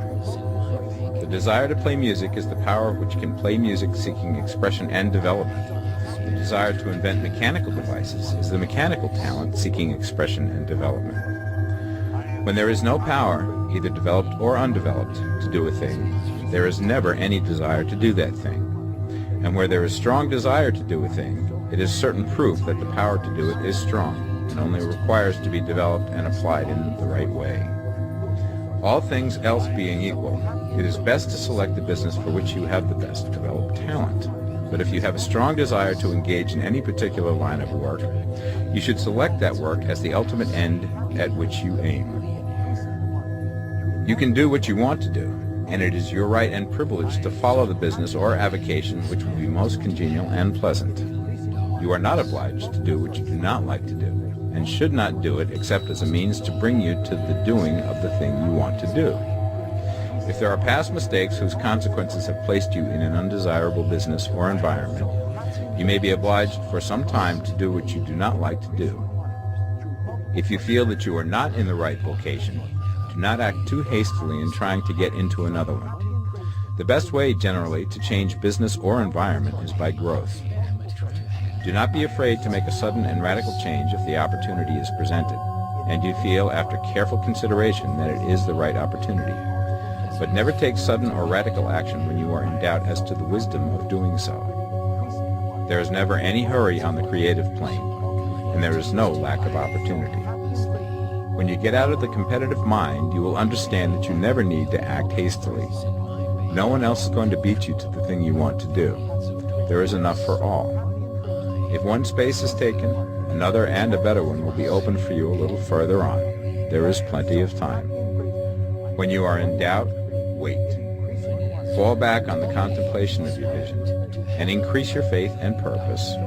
And by all means, in times of doubt and indecision, cultivate gratitude. A day or two spent in contemplating the vision of what you want, and in earnest thanksgiving that you are getting it, will bring your mind into such close relationship with the Supreme that you will make no mistake when you do act. There is a mind which knows all there is to know, and you can come into close unity with this mind by faith and the purpose to advance in life if you have deep gratitude. Mistakes come from acting hastily, or from acting in fear or doubt, or in forgetfulness of the right motive, which is more life to all and less to none. As you go on in the certain way, opportunities will come to you in increasing numbers, and you will need to be very steady in your faith and purpose, and to keep in close touch with the All-Mind by reverent gratitude. Do all that you can do in a perfect manner every day, but do it without haste, worry, or fear. Go as fast as you can, but never hurry. Remember that in the moment you begin to hurry, you cease to be a creator and become a competitor. You drop back upon the old plane again. Whenever you find yourself hurrying, call a halt. Fix your attention on the mental image of the thing you want and begin to give thanks that you are getting it. The exercise of gratitude will never fail to strengthen your faith and renew your purpose. Chapter 14. The Impression of Increase. Whether you change your vocation or not, your actions for the present must be those pertaining to the business in which you are now engaged. You can get into the business you want by making constructive use of the business you are already established in, by doing your daily work in a certain way. And insofar as your business consists in dealing with other men, whether personally or by letter, the key thought of all your efforts must be to convey to their minds the impression of increase. Increase is what all men and women are seeking. It is the urge of the formless intelligence within them, seeking fuller expression. The desire for increase is inherent in all nature. It is the fundamental impulse of the universe. All human activities are based on the desire for increase. People are seeking more food, more clothes, better shelter, more luxury, more beauty, more knowledge, more pleasure. Increase in something, more life. Every living thing is under this necessity for continuous advancement. Where increase of life ceases, dissolution and death set in at once. Man instinctively knows this, and hence he is forever seeking more. This law of perpetual increase is set forth by Jesus in the parable of the talents. Only those who gain more retain any. From him who hath not shall be taken away even that which he hath. The normal desire for increased wealth is not an evil or reprehensible thing. It is simply the desire for more abundant life. It is aspiration. And because it is the deepest instinct of their natures, all men and women are attracted to him who can give them more of the means of life. In following the certain way, you are getting continuous increase for yourself, and you are giving it to all with whom you deal. You are a creative center from which increase is given off to all. Be sure of this and convey assurance of the fact to every man, woman, and child with whom you come in contact. No matter how small the transaction, even if it be only the selling of a stick of candy to a little child, put into it the thought of increase and make sure that the customer is impressed with the thought. Convey the impression of advancement with everything you do, so that all people shall receive the impression that you are an advancing man, and that you advance all who deal with you. Even to the people whom you meet in a social way, without any thought of business, and to whom you do not try to sell anything, give the thought of increase. You can convey this impression by holding the unshakable faith that you, yourself, are in the way of increase, and by letting this faith inspire, fill, and permeate every action. Do everything that you do in the firm conviction that you are an advancing personality, and that you are giving advancement to everybody. Feel that you are getting rich, and that in doing so you are making others rich, and conferring benefits to all. Do not boast or brag of your success, or talk about it unnecessarily. True faith is never boastful. Wherever you find a boastful person, you find one who is secretly doubtful and afraid. Simply feel the faith, and let it work out in every transaction. Let every act and tone and look express the quiet assurance that you are getting rich, that you are already rich. Words will not be necessary to communicate this feeling to others. They will feel the sense of increase when in your presence and will be attracted to you again. You must so impress others that they will feel that in associating with you they will get increase for themselves. See that you give them a use value greater than the cash value you are taking from them. Take an honest pride in doing this, and let everybody know it, and you will have no lack of customers. People will go where they are given increase, and the Supreme, which desires increase in all, and which knows all, will move towards you men and women who have never heard of you. Your business will increase rapidly, and you will be surprised at the unexpected benefits which will come to you. You will be able from day to day to make larger combinations, secure greater advantages, and to go on into a more congenial vocation if you desire to do so. You must never lose sight of your vision of what you want, or your faith and purpose to get what you want. Let me here give you another word of caution in regards to motives. Beware of the insidious temptation to seek for power over other men. Nothing is so pleasant to the unformed or partially developed mind as the exercise of power or dominion over others. The desire to rule for selfish gratification has been the curse of the world. For countless ages, kings and lords have drenched the earth with blood in their battles to extend their dominions. This is not to seek more life for all, but to get more power for themselves. Today, the main motive in the business and industrial world is the same. Men marshal their armies of dollars and lay waste the lives and hearts of millions in the same mad scramble for power over others. Commercial kings, like political kings, are inspired by the lust for power. Jesus saw in this desire for mastery the moving impulse of that evil world he sought to overthrow.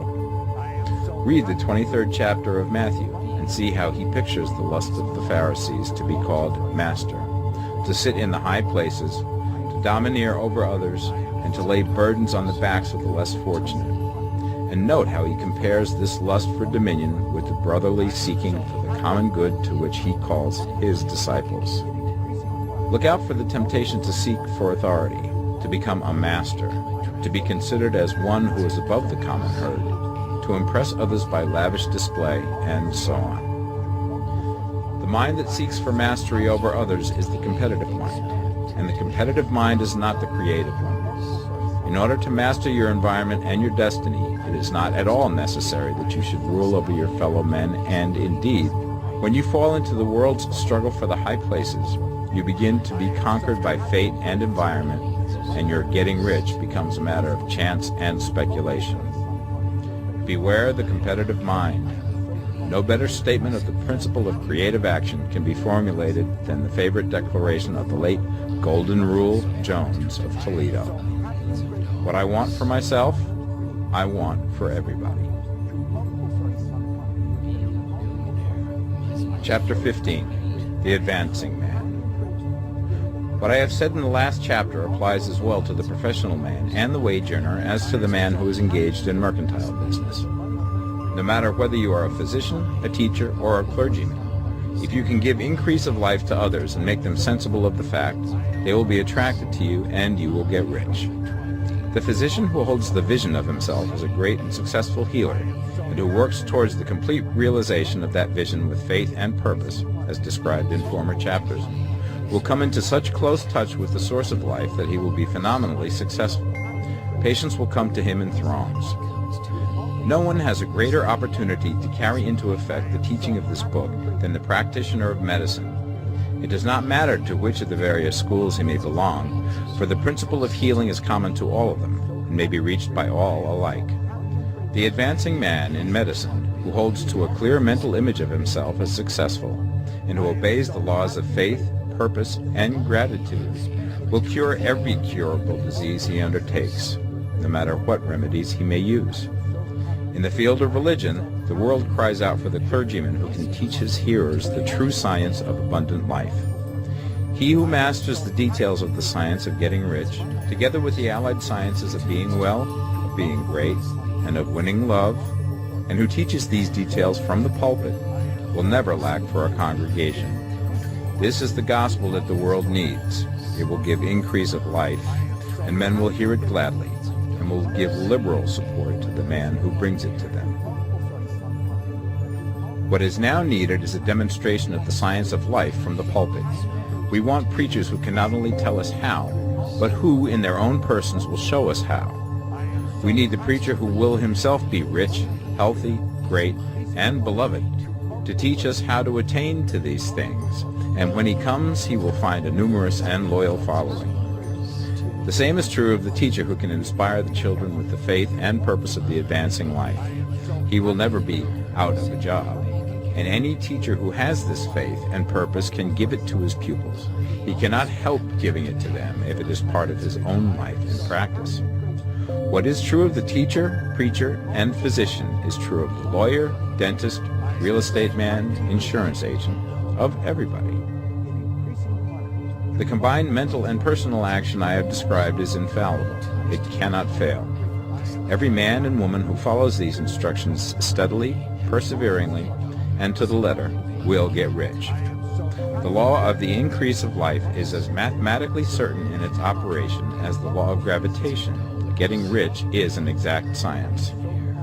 The wage earner will find this as true of his case as of any others mentioned. Do not feel that you have no chance to get rich because you are working where there is no visible opportunity for advancement, where wages are small and the cost of living high. Form your clear mental vision of what you want and begin to act with faith and purpose. Do the work that you can do every day and do each piece of work in a perfectly successful manner. Put the power of success and the purpose to get rich into everything that you do. But do not do this merely with the idea of currying favor with your employer in the hopes that he or those above you will see your good work and advance you. It is not likely that they will do so. The man who is merely a good workman, filling his place to the very best of his ability and satisfied with that, is valuable to his employer, and it is not to the employer's interest to promote him. He is worth more where he is. To secure advancement, something more is necessary than to be too large for your place. The man who is certain to advance is the one who is too big for his place, and who has a clear concept of what he wants to be, who knows that he can become what he wants to be, and who is determined to be what he wants to be. Do not try to more than fill your present place with a view to pleasing your employer. Do it with the idea of advancing yourself. Hold the faith and purpose of increase during work hours, after work hours, and before work hours. Hold it in such a way that every person who comes in contact with you, whether foreman, fellow workman, or social acquaintance, will feel the power of purpose radiating from you, so that everyone will get the sense of advancement and increase from you. Men will be attracted to you, and if there is no possibility for advancement in your present job, you will very soon see an opportunity to take another job. There is a power which never fails to present opportunity to the advancing man who is moving in obedience to law. God cannot help helping you if you act in a certain way. He must do so in order to help himself. There is nothing in your circumstances or in the industrial situation that can keep you down. If you cannot get rich working for the Steel Trust, you can get rich on a 10-acre farm. And if you begin to move in a certain way, you will certainly escape from the clutches of the Steel Trust and get onto the farm or wherever else you wish to be. If a few thousands of its employees would enter upon the certain way, the Steel Trust would soon be in a bad plight. It would have to give its working men more opportunity or go out of business. Nobody has to work for a trust. The trusts can keep men in so-called hopeless conditions only so long as there are men who are too ignorant to know of the science of getting rich, or too intellectually slothful to practice it. Begin this way of thinking and acting, and your faith and purpose will make you quick to see any opportunity to better your condition. Such opportunities will speedily come, for the Supreme, working in all and working for you, will bring them before you. Do not wait for an opportunity to be all that you want to be. When an opportunity to be more than you are now is presented, and you feel impelled toward it, take it. It will be the first step towards a greater opportunity. There is no such thing possible in this universe as a lack of opportunities for the man who is living the advancing life. It is inherent in the constitution of the cosmos that all things shall be for him and work together for his good, and he must certainly get rich if he acts and thinks in a certain way. So let wage-earning men and women study this book with great care, and enter with confidence upon the course of action it prescribes. It will not fail. Chapter 16. Some cautions and concluding observations. Many people will scoff at the idea that there is an exact science of getting rich. Holding the impression that the supply of wealth is limited, they will insist that social and governmental institutions must be changed before even any considerable number of people can acquire a competence. But this is not true. It is true that existing governments keep the masses in poverty, but this is because the masses do not think and act in a certain way. If the masses begin to move forward as suggested in this book, neither governments nor industrial systems can check them. All systems must be modified to accommodate the forward movement. If the people have the advancing mind, have the faith that they can become rich, and move forward with the fixed purpose to become rich, nothing can possibly keep them in poverty. Individuals may enter upon the certain way at any time and under any government, and may make themselves rich. And when any considerable number of individuals do so under any government, they will cause the system to be so modified as to open the way for others. The more men who get rich on the competitive plane, the worse for others. The more who get rich on the creative plane, the better for others. The economic salvation of the masses can only be accomplished by getting a large number of people to practice the scientific method set down in this book and become rich. These will show others the way and inspire them with a desire for real life, with the faith it can be attained, and with the purpose to attain it. For the present, however, it is enough to know that neither the government under which you live nor the capitalistic or competitive system of industry can keep you from getting rich. When you enter upon the creative plane of thought, you will rise above all these things and become a citizen of another kingdom. But remember that your thought must be held upon the creative plane. You are never for an instant to be betrayed into regarding the supply as limited, or into acting on the moral level of competition. Whenever you do fall into old ways of thought, correct yourself instantly, for when you are in the competitive mind, you have lost the cooperation of the mind of the whole. Do not spend any time in planning as to how you will meet possible emergencies in the future, except as the necessary policies may affect your actions today.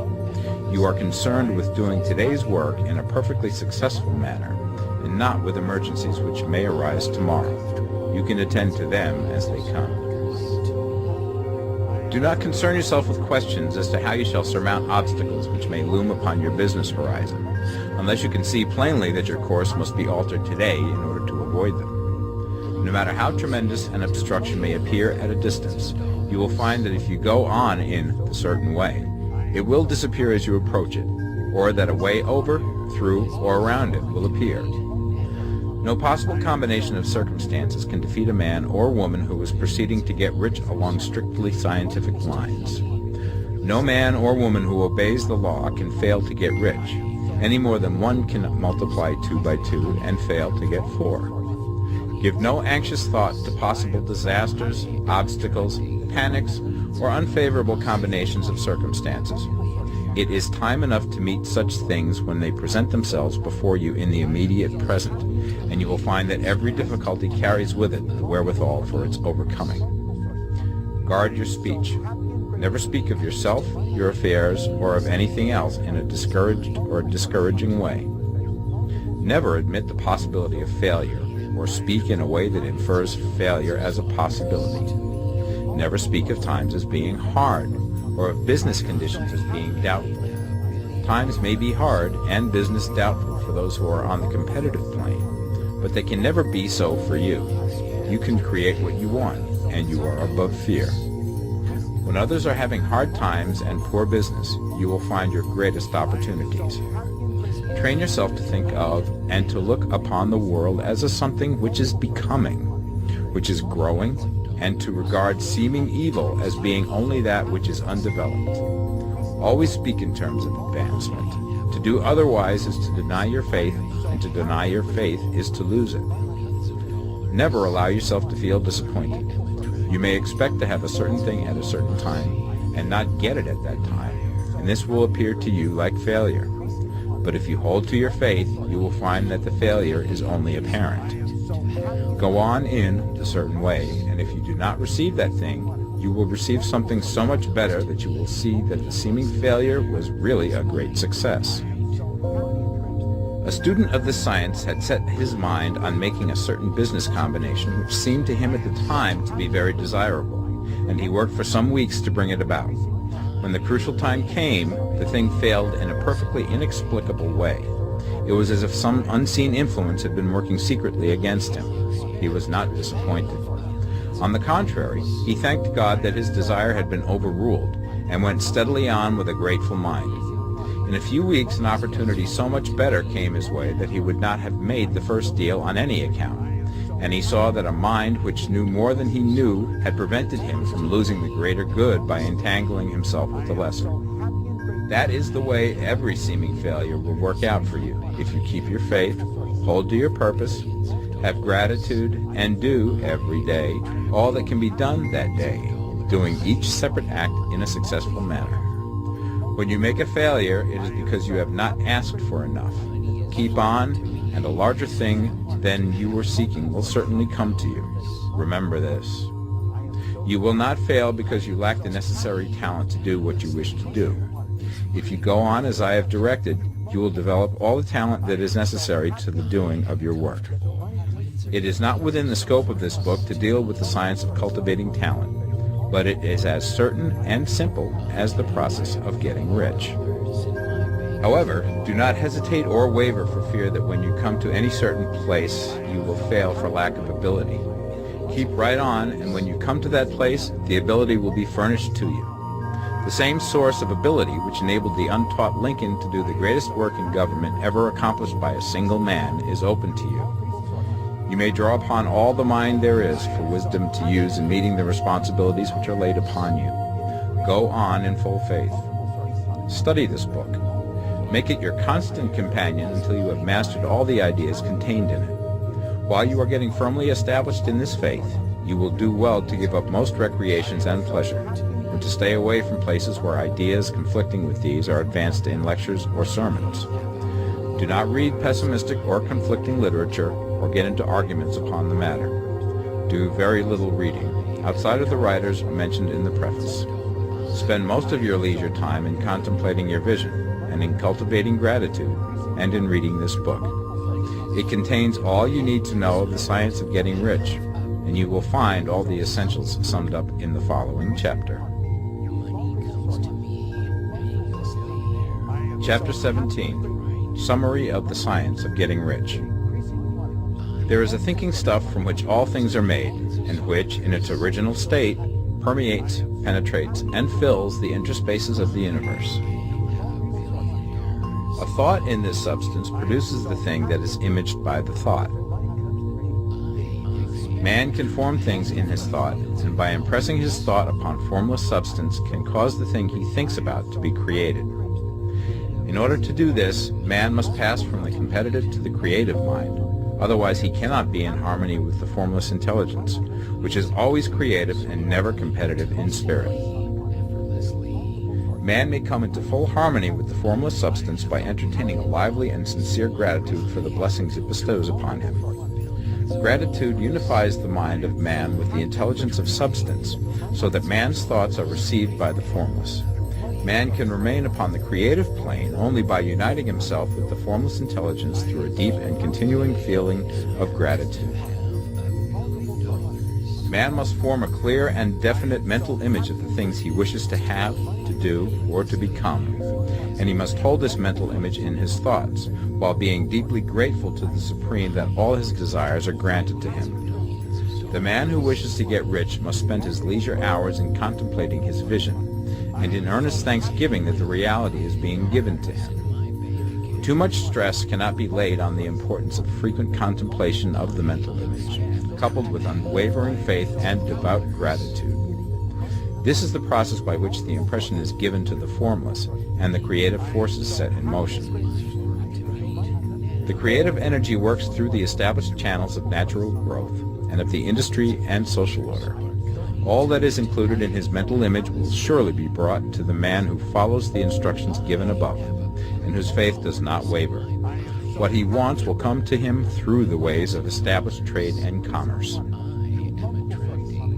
In order to receive his own when it shall come to him, man must be active, and this activity can only consist in more than filling his present place. He must keep in mind the purpose to get rich through the realization of his mental image. And he must do, every day, all that can be done that day, taking care to do each act in a successful manner. He must give to every man a use value in excess of the cash value he receives, so that each transaction makes for more life, and he must so hold the advancing thought that the impression of increase will be communicated to all with whom he comes in contact. The men and women who practice the foregoing instructions will certainly get rich, and the riches they receive will be in exact proportion to the definiteness of their vision, the fixity of their purpose, the steadiness of their faith, and the depth of their gratitude.